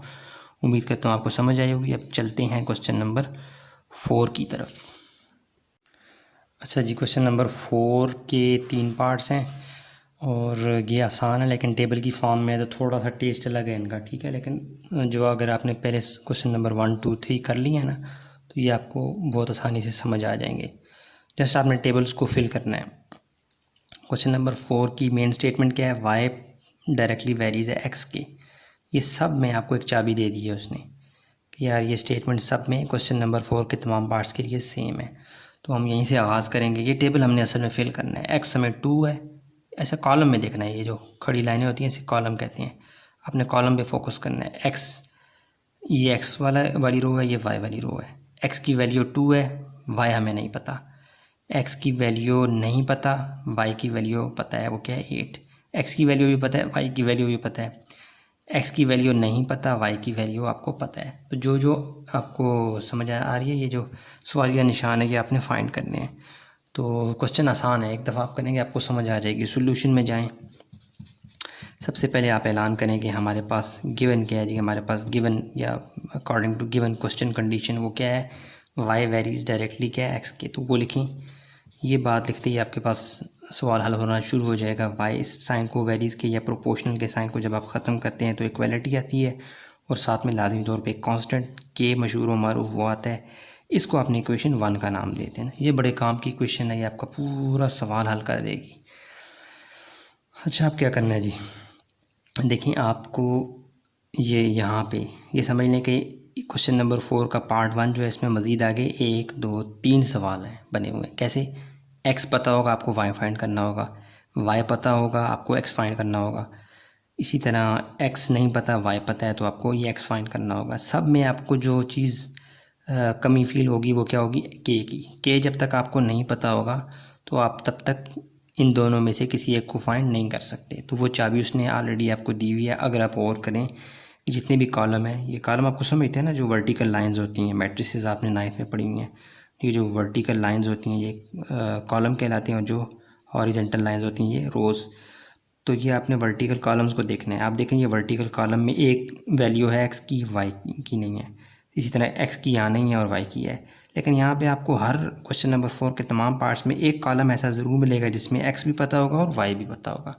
ये असल में आपको एक तरह का की चाबी दे रहा है। वो कह रहा है यहाँ से एक्स भी उठाओ, यहाँ से वाई भी उठाओ, और मुझे के निकाल दो, और उसके बाद सवाल हल करते फिरो। तो ये आपको एक तरह की चाबी दे रहा है। तो हम क्या करेंगे, फ्रॉम टेबल, ये टेबल ना भी करें तो डाटा तो हमने टेबल से ही उठाना है। From table put x is equal to 8, y is equal to 20 in equation 1। हर टेबल में आपको एक कॉलम ऐसा ज़रूर मिलेगा जिसमें x भी पता होगा और y भी पता होगा। ये असल में चाबी है क्या निकालने के लिए, k निकालने के लिए। तो इक्वेशन 1 क्या बन जाएगी, वो k आपको निकाल के दे देगी। वो फिर तमाम जगह यूज़ होगी, एक दफ़ा आपने k लाजमी निकालना है। तो इक्वेशन 1 क्या बन जाएगी, वाई भी आपको पता है, के नहीं पता है, एक्स भी पता है। वाई क्या है जी 20, के नहीं पता, और एक्स क्या है जी 8। 8 यहाँ मल्टीप्लाई है, वहाँ जाके क्या हो जाएगा डिवाइड। तो ये कट जाएगा, 2 की टेबल से काटें, 4 की टेबल से जल्दी कट जाएगा। 4 2s और 4 5s। 4 की टेबल से डायरेक्ट काट लिया, तो और करके सीधा करके लिखने के क्या आ जाएगा 5/2। जस्ट ये अब आपने हर जगह यूज़ करना है। ठीक हो गया। एक दफ़ा आपने के निकालना है। कैसे, जो भी टेबल में कॉलम फिल होगा, एक्स भी पता होगा, वाई भी पता होगा, वो वैल्यूज़ उठा के आपने सबसे पहले के निकालनी है चुप करके। ठीक हो गया। अब आपने क्या करना है, अब आपने इस पहले कॉलम की तरफ आ जाना है। पहला कॉलम तो वैसे ही एक्स और वाई है, ये तो आपने फाइंड करना है। इसको छोड़ के ये एक तरह से दूसरा कॉलम है, इस पर आ जाना है। यहाँ पे आप क्या करेंगे, when x is equal to 2, y आपने फाइंड करना है। इसको आप ऐसे थोड़ी सी हेडिंग बना लें छोटी सी, ताकि आपको भी पता लगे मैं कर क्या रहा हूँ। ये कॉलम 2 है, कॉलम 1 तो एक्स और वाई है, कॉलम 2 ये है। इसमें एक्स पता है, वाई आपने फाइंड करना है। तो आप क्या करेंगे, पुट ये वाला एक्स डालना है अब आपने, किसमें, इक्वेशन 1 में। X is equal to 2 and उसमें एक्स भी डालना है, और के भी आपको पता होना चाहिए, वो ऑलरेडी आपने निकाला हुआ है। K is equal to 5/2 in 1। Equation 1 becomes क्या हो जाएगी, इक्वेशन 1 क्या हो जाएगी, वो अपनी शक्ल बदल लेगी। वो क्या है जी, y इज़ इक्वल टू के की वैल्यू भी डालें और x की वैल्यू भी डालें। y की वैल्यू क्या है, सॉरी k की वैल्यू क्या है 5/2, और x की वैल्यू क्या है 2। सिंपल, ये 2 ऊपर है ये नीचे है, ये कट जाएंगे, 2 1 2 2 1 2। 5 1 ज़र 5, तो y की वैल्यू क्या आ गई 5। इसको भी डब्बे में डाल लें। जब x की वैल्यू 2 थी, y की वैल्यू क्या आ गई 5, तो ये उसूल इखलाकन कानून 5 कहाँ पे जाएगा, यहाँ पे, समझ आ गई। तो यहाँ पे क्या आ जाएगा 5। आखिर में हम ये टेबल नए सिरे से बनाएंगे, आंसर वाला टेबल, जिसमें हम तमाम वैल्यूज़ को डाल देंगे। चूँकि ये टेबल मेरे सामने, इसलिए मैं यहाँ से उठा के डायरेक्टली वैल्यूज़ डाल रहा हूँ। आखिर में आपने ये टेबल दोबारा से लिखना है और उसमें तमाम वैल्यूज़ को डालना है, ठीक है। तो ये हमारे पास कॉलम 2 जो है वो ख़त्म हो गया। अब कॉलम 3 की तरफ आ जाएँ। अब आप यहाँ पर लिखें व्हेन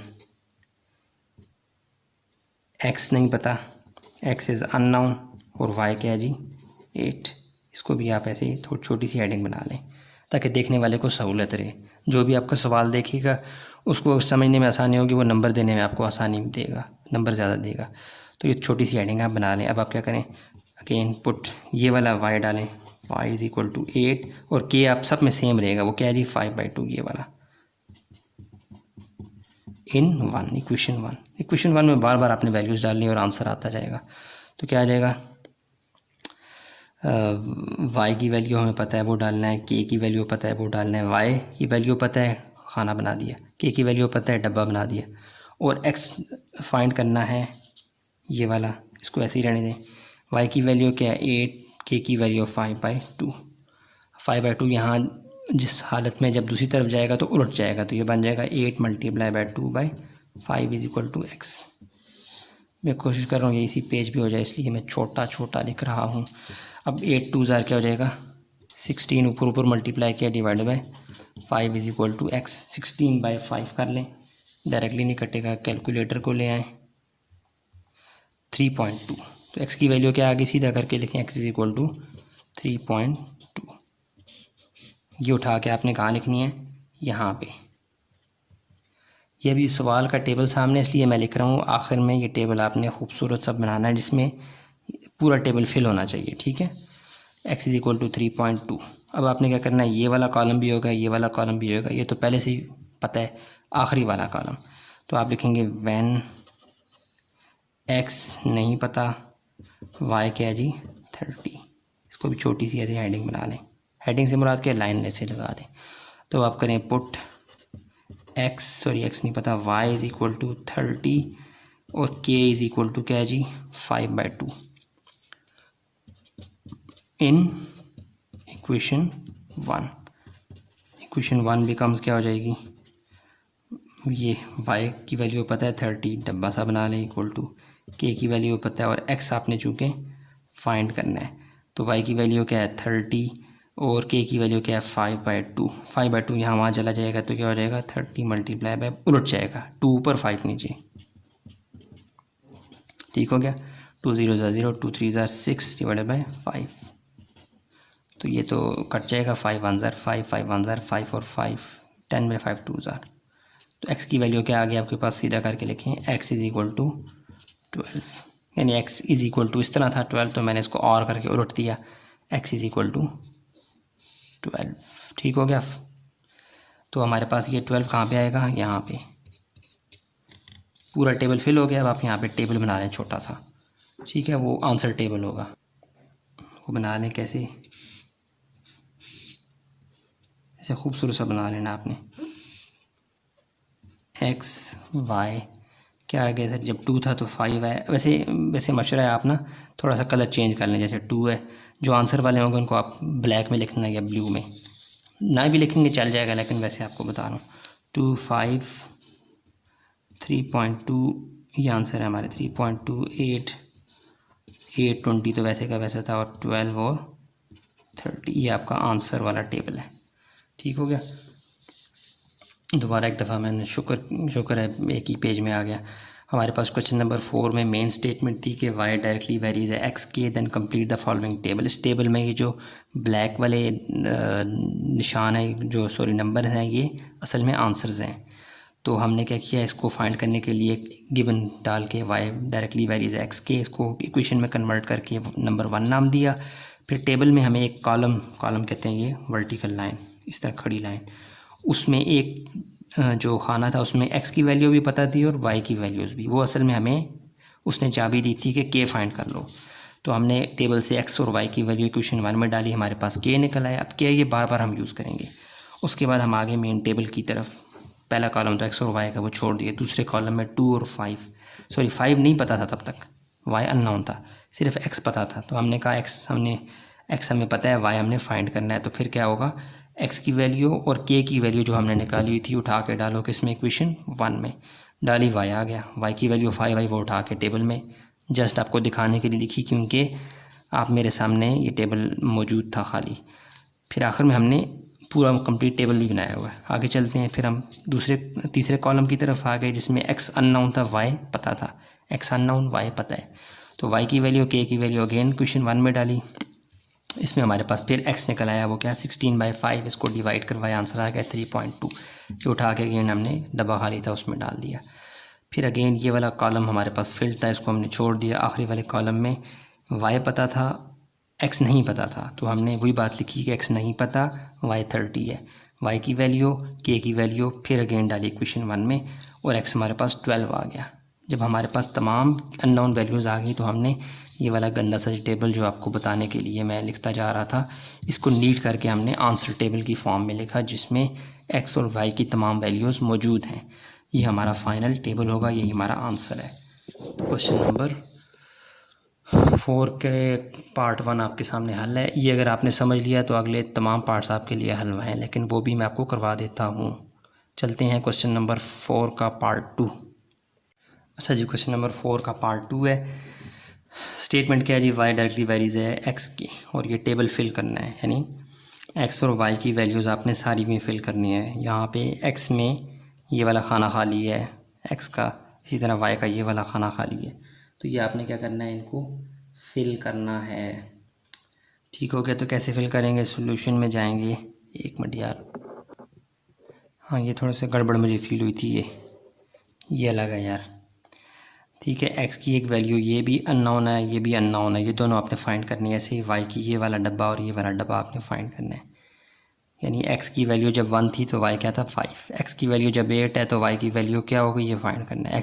वाई की वैल्यू 15 है, एक्स की वैल्यू क्या होगी, ये फाइंड करना है।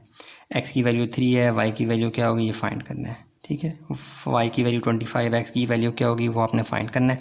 चलते हैं, गिवन में जाके हम सबसे पहले बात लिखेंगे ये कि हमें क्या है जी, वाई डायरेक्टली वेरीज है एक्स की, और इस बात से मुराद क्या है कि इक्वलिटी का साइन आ जाएगा, ये वाली साइन ख़त्म होगी, इक्वलिटी आएगा, और कांस्टेंट के भी आ जाएगा। इसको इक्वेशन 1 नाम देना है। ये हमारे तमाम सवाल के तमाम पार्ट्स, तमाम खानों को फिल करवा देगा, इसमें इतनी पावर है।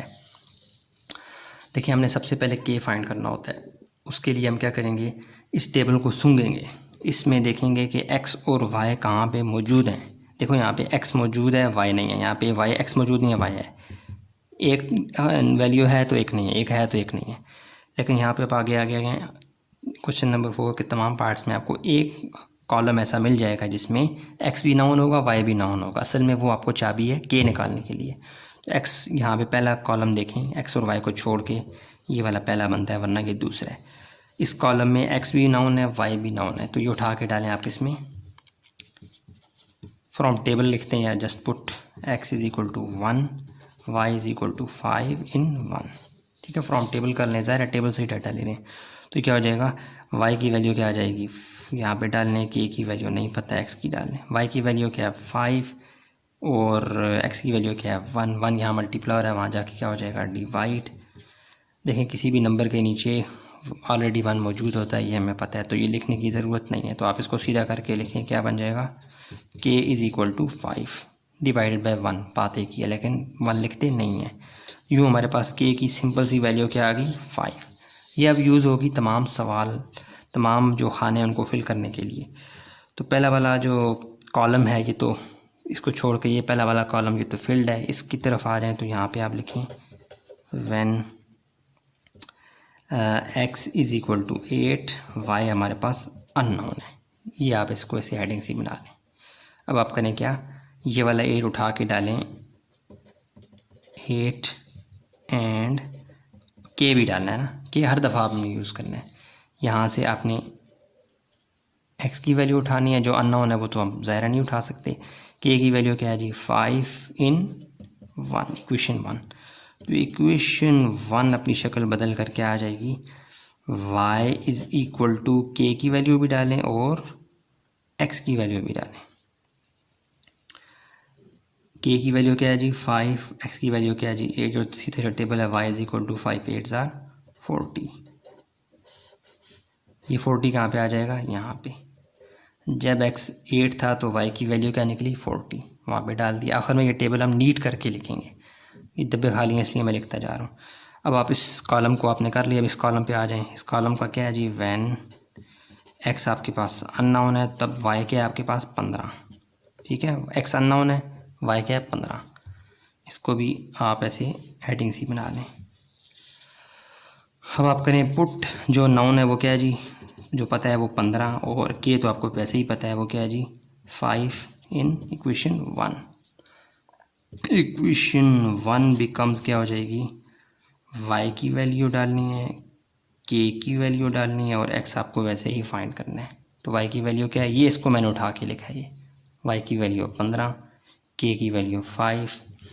अब ये 5 यहाँ मल्टीप्लाई है वहाँ जाके, चूँकि x की वैल्यू फाइंड करनी है तो 5 यहाँ मल्टीप्लाई है वहाँ जाके क्या हो जाएगा डिवाइड 15/5 इक्वल टू x। 5 1 ज़ार 5 3 ज़ार, तो सीधे सीधा क्या आ गया x इज़ इक्वल टू 3। सीधा करके लिखा तो क्या आ गया x इज़ इक्वल टू 3। काम की शय है, ये कहाँ पे आ जाएगी, जब y 15 था तो x क्या आ गया 3, तो ये 3 कहाँ पे आएगा यहाँ पे, ठीक हो गया। अच्छा अब यहाँ पे थोड़ा सा बना लेते हैं जगह।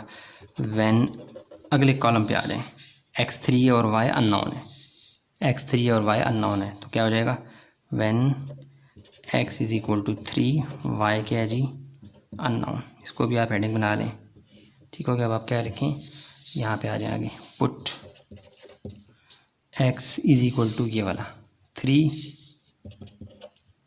एंड k तो आपको पहले से पता है वो क्या है 5 इन इक्वेशन 1। तो इक्वेशन 1 बिकम्स क्या हो जाएगी, y की value y is equal to k की वैल्यू और x की वैल्यू। k क्या है जी 5, x क्या है जी 3, ये क्या आ गया 5 3 ज़ार 15। कितना आसान है यार। तो x की वैल्यू जब 3 थी, y क्या आ गया 15, उठा के लिखते हैं यहाँ पे। ये आपने अलग से टेबल बनाना है आखिर में ना। अब ये आखिरी कॉलम है, इसमें क्या करेंगे, when x is unknown then y क्या है जी हमारे पास 25।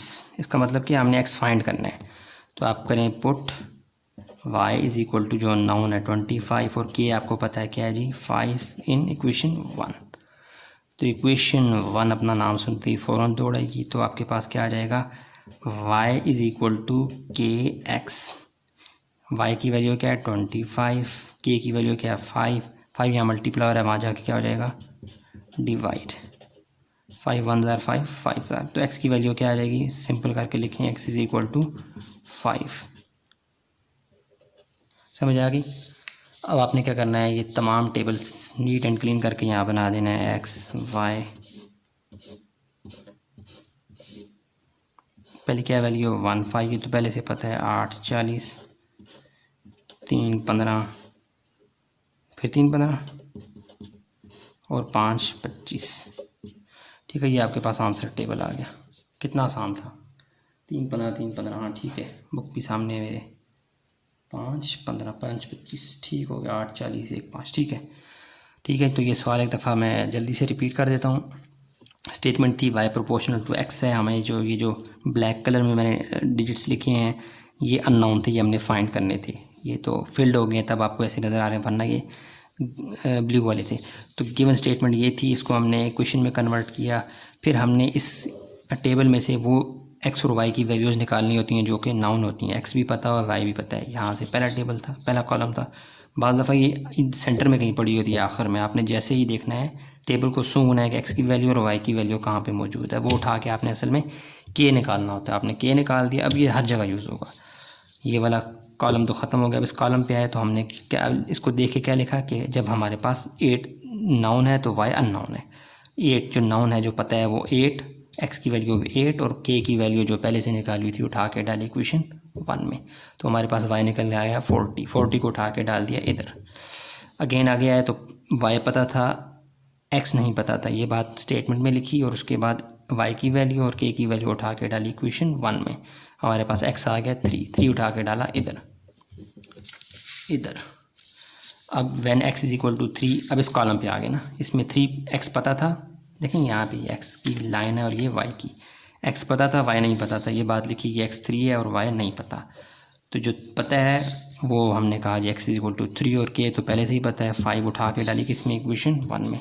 हमारे पास y आ गया 15, ये बात उठा के हमने किधर डाल दी, इधर। ठीक हो गया।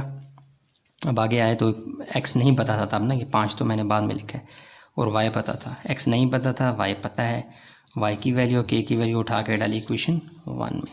तो यहाँ पे हमारे पास x क्या आ गया 5, तमाम खाने फिल हो गए। इस पूरे टेबल को नीट करके दोबारा यहाँ पे लिखा, ये हमारा आंसर आ गया। दोबारा ऊपर करके आपको दिखाता हूँ, पूरा क्वेश्चन आपके सामने स्क्रीन में आ गया। अब देखते हैं क्वेश्चन नंबर 4 का लास्ट पार्ट है। अब आप क्वेश्चन नंबर 4 के दोनों पार्ट्स करके आ रहे हैं, तो ये आपको बहुत आसान लगेगा। इसको आपने स्मेल करना, एक टेबल है जिसमें पहले स्टेटमेंट दी गई है कि y डायरेक्टली प्रोपोर्शनल x के, यहाँ से हमारे पास इक्वेशन बन जाएगी। x की वैल्यूज़ ये हैं, सारी रो में x की वैल्यूज़ हैं और यहाँ पे किसकी वैल्यूज़ हैं, y की। तो x तमाम में मौजूद है सिवाय इसके, y यहाँ पे 2 खाने खाली हैं, बल्कि 3 खाने खाली हैं। लेकिन अब गौर करें, x की अल्टरनेट यहाँ पे 1 है, यहाँ पे कुछ नहीं है, x की यहाँ 3 है, y की वैल्यू नहीं है। इसका मतलब है ये फाइंड करेंगे, लाजमी तौर पे एक कॉलम, 2 खाने ऐसे होंगे जो कि x और y नाउन होंगे, 5, 15। ये असल में आपको k फाइंड करने के लिए उसने दिए हैं। ठीक है, सोल्यूशन में जाके हम शुरू करते हैं इस टेबल को फिल करना। गिवन हमारे पास क्या है जी, y वेरीज है डायरेक्टली x के, क्या मतलब y, इसको हम कन्वर्ट करेंगे इक्वलिटी में, आ जाएगा y equal to k x. ये साइन जब ख़त्म होता है, इक्वलिटी का निशान और साथ में एक कॉन्स्टेंट लाजमी आता है। क्वेश्चन 1 का नाम दे दें, बार बार यूज़ होगी, बड़े काम की क्वेश्चन है। अब आपने फ्रॉम टेबल x और y की वैल्यूज़ निकालनी है। कैसे, उस कॉलम में से जो कभी यहाँ पे हो सकता है, कभी यहाँ पे, इसकी पोजीशन कहीं पे भी हो सकती है। जस्ट आपने ऐसा कॉलम ढूंढना है जिसमें x और y की वैल्यूज़ हों, वो ये वाला है। तो यहाँ से आपने x की वैल्यू उठा देनी है जो कि 5 है, y की वैल्यू 15 है, आपने डालनी है इस इक्वेशन 1 में। इक्वेशन 1 अपनी शक्ल बदल कर आ जाएगी कैसे, y की वैल्यू k, जो k निकालना है असल में, k हम बार बार यूज़ करेंगे, और x की वैल्यू, y क्या है जी 15, k क्या है आपके पास 5, x क्या है 5 क्या मल्टीप्लाई, हम आ जाके डिवाइड, तो k की वैल्यू क्या आ जाएगी 3, सीधा करके लिखें, k आपके पास आ गया 3। ठीक हो गया। अब ये बार बार यूज़ होगी k। अच्छा, अब देखें k बज़ाहिर यहाँ पे किसी भी जगह डब्बे में नहीं आ रहा, x और y है, k तो है ही नहीं। इसका मतलब क्या है, k वो चाबी है जिससे तमाम लॉक्स खुल जाएंगे। ठीक है, तो आपने क्या करना है, इसको छोड़ के, ये पहला कॉलम है, ये दूसरा कॉलम, तीसरा, चौथा, पाँचवा, पहले कॉलम को देखें आप, इसमें देखें ऐसे लिख दिया करें, when x is equal to 1 then y is equal to, ये कामे हैं, कामे अलहदा करते हैं, बात को, ये बात को इससे अलहदा कर रहे हैं। When x is equal to 1 y is equal to unknown, ये आप एक छोटी सी हेडिंग बना लें। अब आपने क्या करना है, पुट ये वाला x इज़ इक्वल टू 1 और y आपने फाइंड करना है, उसको तो छोड़ दें, और k, ये चाबी हर जगह यूज़ होगी, k इज़ इक्वल टू 3 किस में डालनी है, अपने मदर इक्वेशन 1 में। इक्वेशन 1 को याद किया, वो फ़ौरन हल करने के लिए पहुंच जाएगी। y फाइंड करना है, वैसे का वैसा, k की वैल्यू पता है और x की वैल्यू पता है, डालें, k क्या है 3, y क्या 1, सॉरी x क्या 1, 3 1 ज़ा 3, y क्या आ गया 3, कितना ईजी है। तो y की वैल्यू 3 आ गई, जब x 1 था y क्या आ गया 3, लिख दें। आखिर में ये टेबल हम नीट करके लिखेंगे। अब कॉलम 2 पे आ जाएं, इसको छोड़ के, ये कॉलम 1 कॉलम 2, इसमें क्या है जी, when x is equal to 3 then y is equal to unknown, इसको भी हेडिंग बना लें। अब आप क्या करें, put x is equal to 3 and k is equal to 3 in equation. काफ़ी आसान सवाल है यार, ये तो वैल्यूज़ बहुत इजी हैं। तो y क्या है जी, वो नाउन नहीं है, वो फाइंड करना है, y is equal to k की वैल्यू और x की वैल्यू, दोनों 3 3 हैं। y इज़ इक्वल टू क्या आ जाएगा 9, तो जब x 3 था y क्या आ गया 9, x जब 3 था y क्या आ गया, ठीक हो गया। इधर ही आ जाए यार। अब ये वाला कॉलम तो आपको पहले से ही पता है, इसको तो छोड़ दें, आगे चल जाएं। When x is equal to 8, y आपने क्या करना है, फाइंड करना है। इसको भी हेडिंग बना लें और आप डाल दें put x is equal to ये वाली वैल्यू 8 और k आपको पहले से पता है 3 इन इक्वेशन 1 से मुराद इक्वेशन 1 है, ये गोल दायरे में 1 डालता हूँ, इससे मुराद इक्वेशन 1 है, लिखता नहीं हूँ जगह बचाने के लिए। इक्वेशन 1 क्या बन जाएगी, y की वैल्यू आपको नहीं पता, y वैल्यू वैसे की वैसे इक्वल टू k और x, k क्या है जी, k 3 है सॉरी, और x 8 है, y इज इक्वल टू क्या आ जाएगा 24। ठीक हो गया।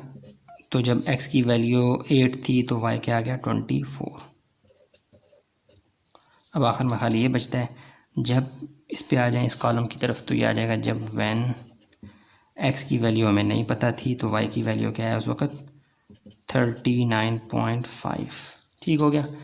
इसको भी हेडिंग सी बना लें। अब आप क्या कर लें, पुट, अब x को नहीं डालना है, आपने y को डालना है, y इज इक्वल टू 39.5 और k क्या है जी 3 इन इक्वेशन 1। इक्वेशन 1 क्या बन जाएगी, y की वैल्यू हमें पता है, खाना बना लें यानी ब्रैकेट इक्वल टू k की वैल्यू पता है और x, y क्या है जी 39.5 और ये 3 यहाँ मल्टीप्लाई हो रहा है, वहाँ जाके क्या हो जाएगा डिवाइड। तो इसको कैलकुलेटर से कर लें, 39.5 डिवाइडेड बाय 3, ये आ जाएगा 13.16। ठीक है, ये 6 5 के 5 से बड़ा हो तो अगले वाले को हम एक डिजिट बढ़ा देते हैं, तो ये 13.17 कर देंगे हम। ठीक है, ये आ जाएगा 13.17 इक्वल टू x की आप सीधा करके लिखते हैं आप इसको, x is equal to 13.17 sorry, नज़र आ रहा है। तो अब यहाँ पे क्या आ जाएगा 1617 बात एक ही है। अब क्या हो जाएगा, अब नीट एंड क्लीन टेबल बना लें, ये वाला x y नज़र आ रहा है, x क्या 1 था तो 3 आंसर आया, जब x 3 था तो 9 आंसर आया, जब x 5 था तो ये पहले से ही 9 था, 5 15 5 15 8 24 और आखिर में 13.17 39.5। ये हमारा आंसर टेबल है कंप्लीट। मैं एक दफ़ा पूरा सवाल आपको दिखाने में कामयाब हो चुका हूँ, अब मैं इसको दोबारा से रिपीट करता हूँ जल्दी। ये टेबल था जो ब्लैक कलर में लिखा हुआ, ये अननोन था, ये खाली था डब्बा, हमने इसको फिल किया बाद में। स्टेटमेंट थी y प्रोपोर्शनल टू x, वो लिखा डायरेक्टली, इक्वलिटी का साइन डाला है कि x आ गया, इसको इक्वेशन 1 का नाम दिया है। इसी टेबल में एक डब्बा फिल था, x भी पता था y भी पता था, वो असल में k निकालने के लिए होता है। मैंने x की वैल्यू y की वैल्यू उठा के इक्वेशन 1 में डाली, k निकल आया 3। अब ये जगह जगह यूज़ होगा। अब मैं आ गया पहले कॉलम की तरफ जो कि खाली था, x और y का पहला कॉलम ये था, इसमें x पता था y नहीं पता था। x क्या है जी 1, y नहीं पता।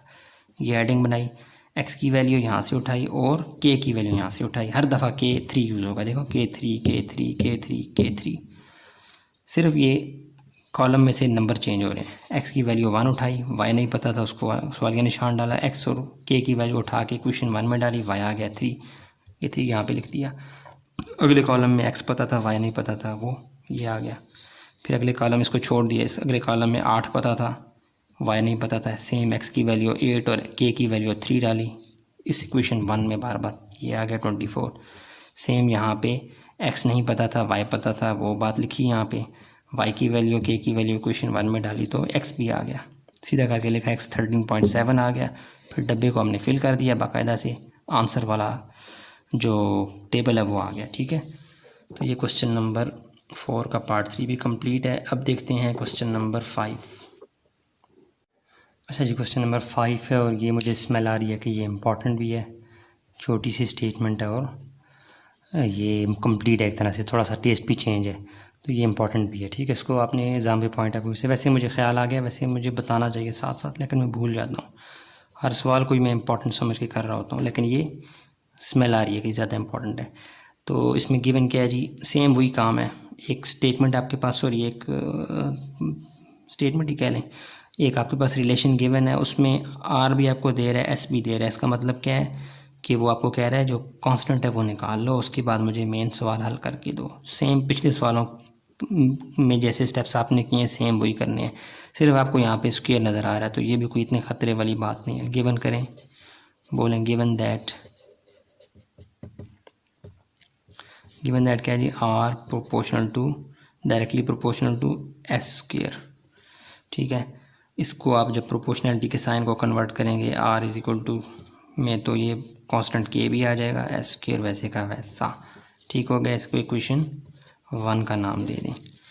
अब इसमें आप के को फाइंड करेंगे तभी आपके लिए आगे आसानी होगी। के को आपने लाजमी फाइंड करना है, उसके लिए आपको उसने पहले ही आर भी दिया हुआ है और एस भी दिया हुआ है, इसीलिए दिया है कि आप के निकाल लो। तो आप डालें put R is equal to 9, S is equal to 3 in equation 1। Equation 1 becomes क्या हो जाएगी, आर की वैल्यू इज इक्वल टू के तो अननोन है और एस स्क्वायर। ठीक है, एस अंदर है स्क्वायर बाहर है, तो आर की वैल्यू क्या है 9, के वैसे का वैसा और यहाँ पे 3, 9 वैसे का वैसा, के वैसे का वैसा और 3 की पावर 2 क्या हो जाएगी, 3 3 ज़ार 9, 9 इज इक्वल टू ये भी 9, 9 यहाँ मल्टीप्लाई है, वहाँ जाके क्या हो जाएगा डिवाइड, 9 1 ज़ार 9 1 ज़ार, तो के की वैल्यू क्या आ जाएगी 1। सिंपल, बहुत आसान है। ठीक हो गया, जो आपको डायरेक्ट रिलेशन दिया गया है उसके लिए आपको के निकालना था, वो आर और एस की वैल्यूज़ उसने दी हैं। आर और एस जब नाउन होंगे तो आपको लाजमी तौर पे कांस्टेंट निकालना होगा, उसके बाद ये क्वेश्चन हल होगा ना। वो आप कह सकते हैं क्या, आर अननाउन है और एस क्या है जी 16। एक तरह से अब आप इसको हल करना चाह रहे हैं तो आप करेंगे पुट एस की वैल्यू क्या है जी 16 एंड के की वैल्यू जो आपने निकाली है 1, किस में डालेंगे, इक्वेशन 1 में। सिंपल स्टेप्स हैं, तो क्या हो जाएगा, आर आपने फाइंड करना है ना असल में, तो ये हो जाएगा, ये आर की वैल्यू आपने निकालनी है, आर वैसे का वैसा, के की वैल्यू आपको पता है, एस की वैल्यू भी पता है और स्क्वायर वैसे का वैसा। ठीक हो गया, एस की वैल्यू क्या है, सॉरी के की वैल्यू क्या है 1, एस की वैल्यू क्या है 16, R is equal to 1 16 but 16 multiple 16 आ जाएगा 256। हाँ ये है 256, तो ये आ जाएगा 256, यही आंसर है यार। 256 मल्टीपल 1 क्या आ जाएगा 256, आंसर आ गया। कितना इजी है, थोड़ा सा घुमाया स्क्वायर की वजह से, इसलिए ये स्टेटमेंट भी छोटी सी है, ये ज़्यादा इंपॉर्टेंट है, इसको आपने खुसूसी ध्यान रखना है। तो ये स्टेटमेंट थी आपके पास, R proportional to S square given था, ये मैंने लिखा, R is equal to K S square बन गया, इसमें इक्वेशन 1 को नाम दे दिया, और के निकालना लाजमी होता है इन सवालों में, तो हमें आर और एस उसने दिया हुआ था, मैंने वो उठा के 1 में डाला, इक्वेशन 1 में के निकल आया। और फिर ये के की वैल्यू और आगे जो उसने बताया था कि आर मुझे नहीं पता, एस पता है, आर फाइंड करके दो, तो एस की वैल्यू 16 वो और के की वैल्यू 1, ये उठा के डाली हमने इक्वेशन 1 में, तो हमारे पास आंसर क्या आ गया 256। सिर्फ ये स्क्वायर आपको थोड़ा सा कंफ्यूज करेगा, लेकिन वो भी नहीं करना चाहिए, बहुत आसान है। तो आर क्या आ गया जी 256। बहुत एक हर स्टेप जो है ना खुद ही अपने आप को एक्सप्लेन कर रहा है, ये देख लें। क्वेश्चन तमाम आपके सामने है, अब देखते हैं क्वेश्चन नंबर 6। अच्छा जी, क्वेश्चन नंबर 6 आपके सामने है। मैंने ये स्टेटमेंट पूरी वहाँ पे नहीं लिखी पेज पे, इसलिए मैं आपको यहाँ पे समझा रहा हूँ। ये सवाल जब अमल करेंगे तो बहुत इजी होगा, लेकिन थोड़ी सी कंडीशन वो आपको फ़िज़िक्स के न्यूमेरिकल की तरह बना के दे रहा है, रियल लाइफ। वो कह रहा है जी एक कंटेनर है, कोई बड़ा सा ये बर्तन ले लो, ये समझ लो, लेट्स सपोज।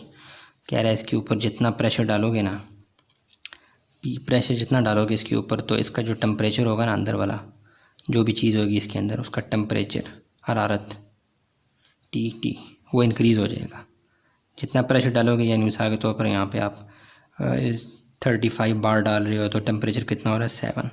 अगर ये 40 कर दोगे तो ये 8 हो जाएगा या 9 हो जाएगा, मतलब बढ़ता जाएगा। जितना प्रेशर डालोगे, जितना ज़ोर लगाओगे, उतना अंदर का टेम्परेचर बढ़ता जाएगा। यानी प्रेशर और टेम्परेचर इस कंटेनर के अंदर क्या है, डायरेक्टली प्रोपोर्शनल है। तो ये बात बताने के बाद वो आपको जस्ट वैल्यूज़ दे रहे हैं, तो आपने बाकी कंडीशन को, सिनेरियो को भूल जाना है। जैसा आपने पी और टी को पकड़ लो, आगे जो मैथ में आपको पिछले सवालों में आपने प्रैक्टिस किया ना, सेम वो यूज़ करेंगे, हो जाएगा। सिर्फ आपको मैंने जो एग्जांपल है वो आपको रियल लाइफ समझा भी दी कि एक बर्तन है, एक कंटेनर है जिसमें कुछ भी केमिकल मौजूद है, जिसको जब प्रेशर दिया जाता है तो वो हीट अप हो जाता है, ठीक है। तो आपने उसको जितना प्रेशर देना है उसका टेम्परेचर उतना ही बढ़ जाएगा। तो ये तो केस डायरेक्ट प्रोपोर्शनल का है, डायरेक्ट वेरिएशन का है, तो इसलिए ये इसने एग्जांपल यहाँ पे दी है। बाकी जो स्टेप्स हैं वो बिल्कुल सेम होंगे, ठीक है। जैसे ये पी और टी आपको बता रहा है, देखो ये आपको इनडायरेक्ट यानी लिख के तो नहीं बता रहा, लेकिन इससे क्या पता लग रहा है कि आपको पी डायरेक्टली प्रोपोर्शनल है किसके, टेम्परेचर के। यहाँ से हम इक्वल टू में कन्वर्ट करके के कांस्टेंट निकाल लेंगे, उसके लिए पी और टी पता होगा तो के फाइंड कर लेंगे। आगे ये वाला तो हमें वैसे ही पता लग जाएगा, इसके दो पार्ट्स हैं, ठीक है। तो बहरहाल समझ आई नहीं आई नो प्रॉब्लम, आगे सवाल हल करते हैं, आपको मज़ीद भी समझ आ जाएगी। सवाल बहुत इजी है। अगला सवाल भी 7 भी इसी तरह का है, देखते हैं अब इसको।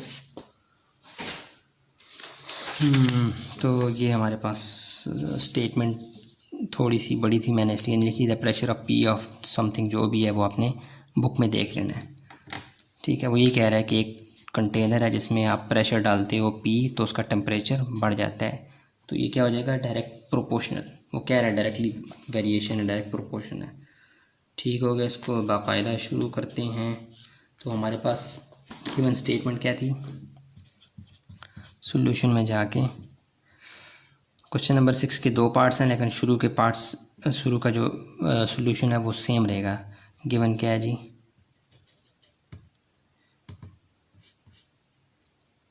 पी प्रेशर जो है वो डायरेक्टली प्रोपोर्शनल है किसके, टेम्परेचर के। तो इस बात को हम कन्वर्ट करेंगे इक्वालिटी में इसको, तो ये इक्वालिटी के और टी, इसको इक्वेशन 1 का नाम दे दें। अच्छा, अब क्या करना है, आपको पता है कि के आपको सबसे पहले फाइंड करना होता है, तो आपको स्टेटमेंट के अंदर यहाँ पे तो नहीं, क्वेश्चन नंबर 6 के पार्ट 1 पार्ट 2 में तो नहीं, यहाँ पे ऊपर पी किधर गया यार, दिखा ही दूँ तुम लोगों को, ये पी और टी की वैल्यू उसने दी हुई है सवाल में, ये वाली यूज़ करके हम कांस्टेंट के फाइंड कर लेते हैं। तो हम लिखेंगे, हमारे पास वो गिवन है तो हम डालेंगे put P is equal to क्या है भाई, P किधर गया, ये हमारे पास 35 T7, 35 प्रेशर है और टेम्परेचर कितना है जी 7, ये डाल दें आप इक्वेशन 1 में, ठीक है।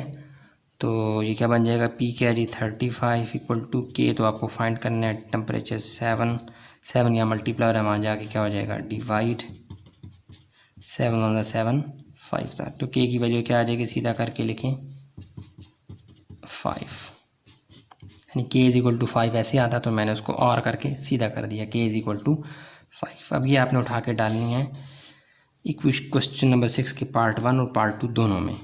तो पार्ट 1 क्या है जी, इसको यहाँ पे ऐसे लिखते हैं, आपको पी फाइंड करना है और टी की वैल्यू आपको क्या है जी 19 दे रहा है, 19 डिग्री सेंटीग्रेड। इसको ऐसी छोटी सी हेडिंग बना लें, ठीक हो गया।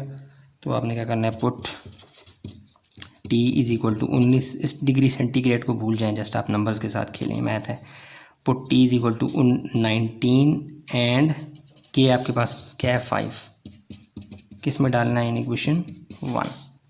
सेम वो मैं कोशिश कर रहा हूँ स्टेप सेम रखूँ जो आप पिछले सवालों में करके आए हैं। तो क्या हो जाएगा, P इज इक्वल टू के की वैल्यू और T की वैल्यू। तो के की वैल्यू क्या है जी 5, टी की वैल्यू 19, मल्टीप्लाई करवा दें, आंसर आ जाएगा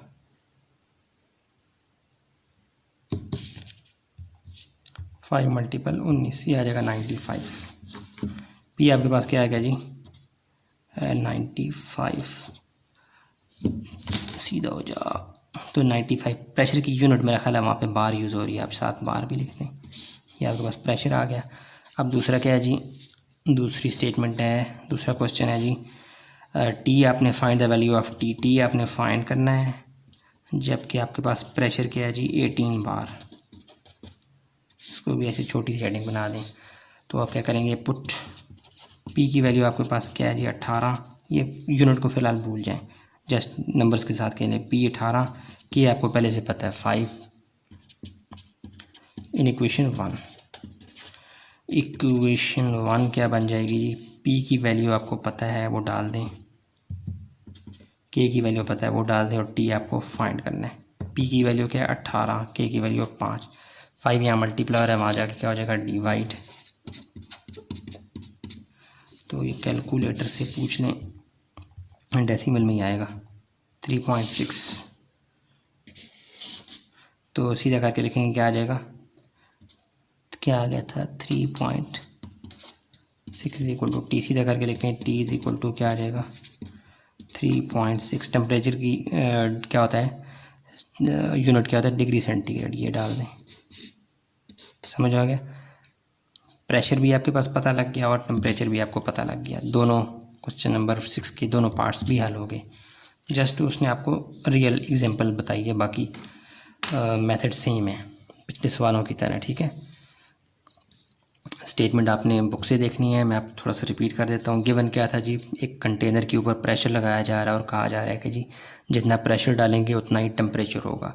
तो ये डायरेक्ट वेरिएशन का कॉन्सेप्ट का सवाल था, तो हमने वो स्टेटमेंट लिखी बी डायरेक्टली यानी pressure directly proportional to temperature, इसको कन्वर्ट किया इक्वालिटी में तो कांस्टेंट के आ गया।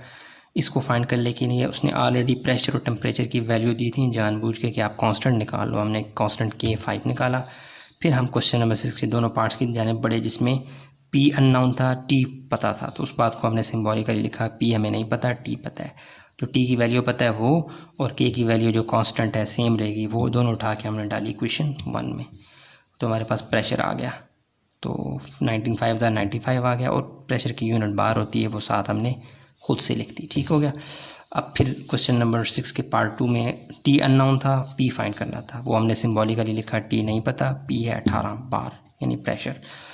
पी की वैल्यू और के कांस्टेंट उठा के डाली इक्वेशन 1 में, तो हमारे पास टेम्परेचर आ गया 3.6। चूँकि टेम्परेचर की यूनिट क्या है डिग्री सेंटीग्रेड, वो हमने साथ उठा के सी के ऊपर ये सर्कल सा बना दिया छोटा सा। ये परफेक्टली सॉल्व हो गया क्वेश्चन नंबर 6।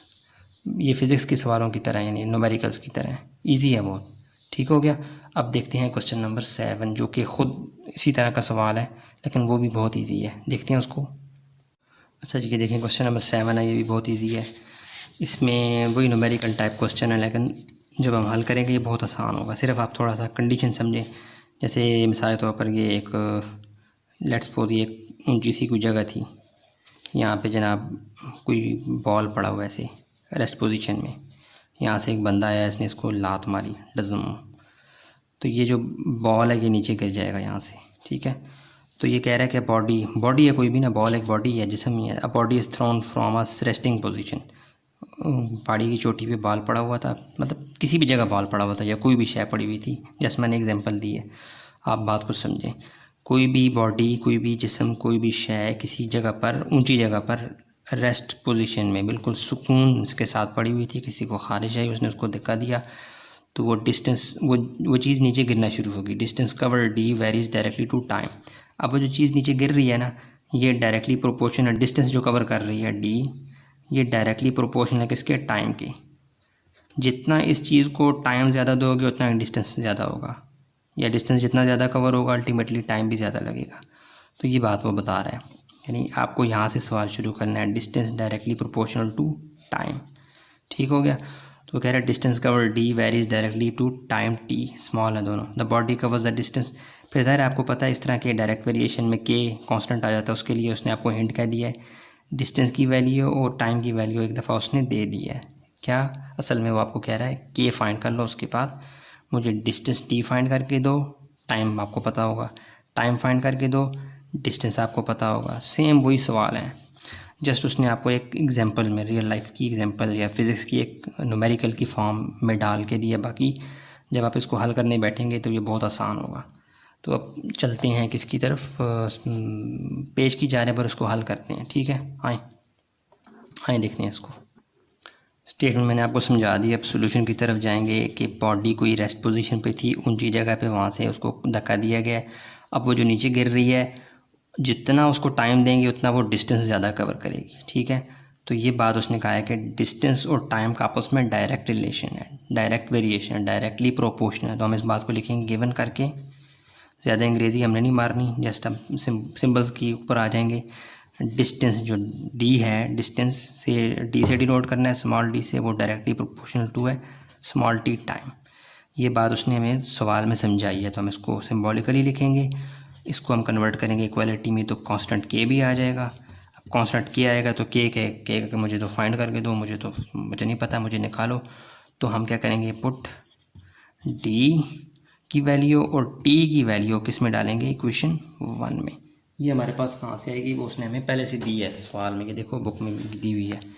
वो कह रहे the body covers at distance D 60 और टी 4। सवाल के अंदर उसने अंग्रेजी के अंदर उसने हमें वो लिख कर बता दिया है कि डिस्टेंस ये है और टाइम ये, आपने खुद इसमें से सूम कर डिस्टेंस और टाइम को निकालना है। तो डिस्टेंस क्या है 60 और टाइम क्या है 4। उठा के डालें यहाँ पर, सीधा हो जा। डिस्टेंस किधर गया यार, डिस्टेंस 40 था, 60 और 4, डिस्टेंस 60 और टाइम क्या है जी 4 सेकंड। ये उठा के आपने डालें इक्वेशन 1 में। तो ये आ जाएगा डी की जगह 60, के नहीं पता, टी 4। अब ये 4 यहाँ मल्टीप्लाई हो रहा है, वहाँ जाके क्या हो जाएगा डिवाइड। अब 2 2s are 2, 3s are 0, 2 1s are 2, 1s are 2, 5s are। तो के की वैल्यू क्या आ गई, सीधा करके लिखें 50।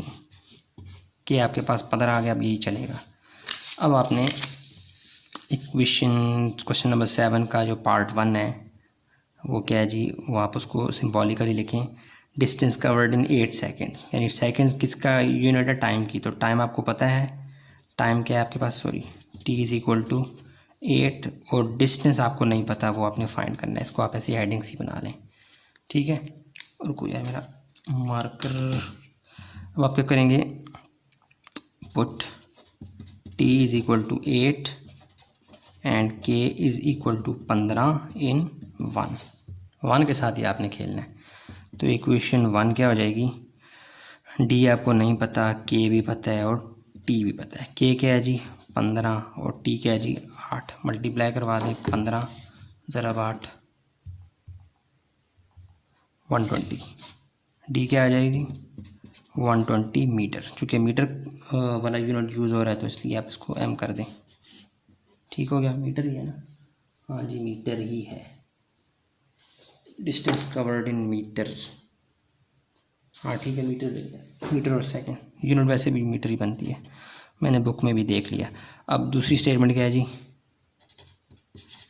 कह रहा है टाइम बताओ जब बॉडी 38 मीटर कवर कर लेती है। मतलब टाइम नहीं पता और डिस्टेंस क्या है जी 38 मीटर, ये फाइंड करना है। तो आप इसमें क्या करोगे, put D is equal to 38 and के तो आपको एक ही मिलेगा, वो क्या है जी कांस्टेंट है जो 15, इन इक्वेशन 1 में डाल दें। ये के है यार, इक्वेशन 1 में क्या हो जाएगा, डी की वैल्यू आपको पता है, के की वैल्यू भी पता है और टी की नहीं पता। डी क्या है जी 38, टी क्या है जी 15, 15 यहाँ मल्टीप्लाई हो रहा है, वहाँ जाके क्या हो जाएगा डिवाइड करवा दें। 38 डिवाइड बाई 15, 2.53 ठीक है 2.53 लिखें बस, जस्ट बहुत है। तो क्या हो जाएगा टी इज़ इक्वल टू 2.53। चूँकि यूनिट सेकंड यूज़ हो रही है तो हम यहाँ पे सेकंड भी लिखेंगे। समझ आ गई। जब डिस्टेंस 38 मीटर कवर हुआ था तब टाइम कितना लगा था 2.53। समझ आ गई 2.53। और ठीक है, हमारा सवाल बिल्कुल एक्यूरेट है। क्वेश्चन नंबर 7 इस तरह कंप्लीट हुआ। ठीक है, ये दोबारा रिपीट कर देता हूँ कि एक बॉडी रेस्ट पोजीशन पे थी, कोई बॉल था, किसी को खारिश है या आप में से किसी को उसने उसको धक्का दिया बॉल को, वो नीचे गिर रही है, तो ये सवाल पैदा हो गया वहाँ पे। ना आप धक्का देते ना कि सवाल पैदा होता है। Body is thrown from a resting position, book से देख लेना। तो इन शॉर्ट क्या था, डिस्टेंस और टाइम का डायरेक्ट रिलेशन बन रहा था, वो हमने लिखा, उसको कन्वर्ट किया इक्वालिटी में, के कांस्टेंट आ गया। उसी सवाल में आपको दिया गया था कि डिस्टेंस और टाइम दिया गया है, तो वो असल में आपको हिंट दे रहा था कि के फाइंड करो, हमने के फाइंड कर लिया। अब हम क्वेश्चन नंबर 7 के पार्ट 1 पार्ट 2 की जानब आ गए, जिसमें लिखा हुआ था distance covered in 8 seconds, find करो distance covered in 8 second. Distance नहीं पता था, टाइम पता था, टाइम की वैल्यू और के की वैल्यू डाली क्वेश्चन 1 में, डिस्टेंस पता लग गया। यूनिट मीटर है वो 7 लिख दिया हमने। अगले में कहा कि टाइम पता करो when body falls up to 38 metre, यानी डिस्टेंस दे रहा था, टाइम नहीं दे रहा था। डिस्टेंस और कांस्टेंट की वैल्यू उठा के फिर डाली इसमें, तो हमारे पास टाइम आ गया 2.53, यानी जब 2.53 सेकंड गुजरे तो डिस्टेंस कितना कवर हो चुका था बॉल का या चीज़ का, 38 मीटर। ठीक है, यूँ हमारे पास क्वेश्चन नंबर 7 भी कंप्लीट हो गया। अब आप देखेंगे क्वेश्चन नंबर 6 और 7 कितने खौफनाक थे देखने में, लेकिन समझ के जब आपने किया तो उनका ये हाल था, अंदर से ये निकले, बाहर से कितने खौफनाक, अंदर से कितने आसान। तो क्वेश्चन नंबर 7 के साथ ही 3.1C कंप्लीट होती है। अब इंशाल्लाह 3.1D करता हूँ और वो भी इंशाल्लाह अपलोड हो जाएगी। पसंद आता है लाइक करें, सब्सक्राइब करें, शेयर करें, अपने दोस्तों को बताएं। इंशाल्लाह दुआ में याद रखें। नई वीडियो में मिलते हैं। अस्सलामु अलैकुम।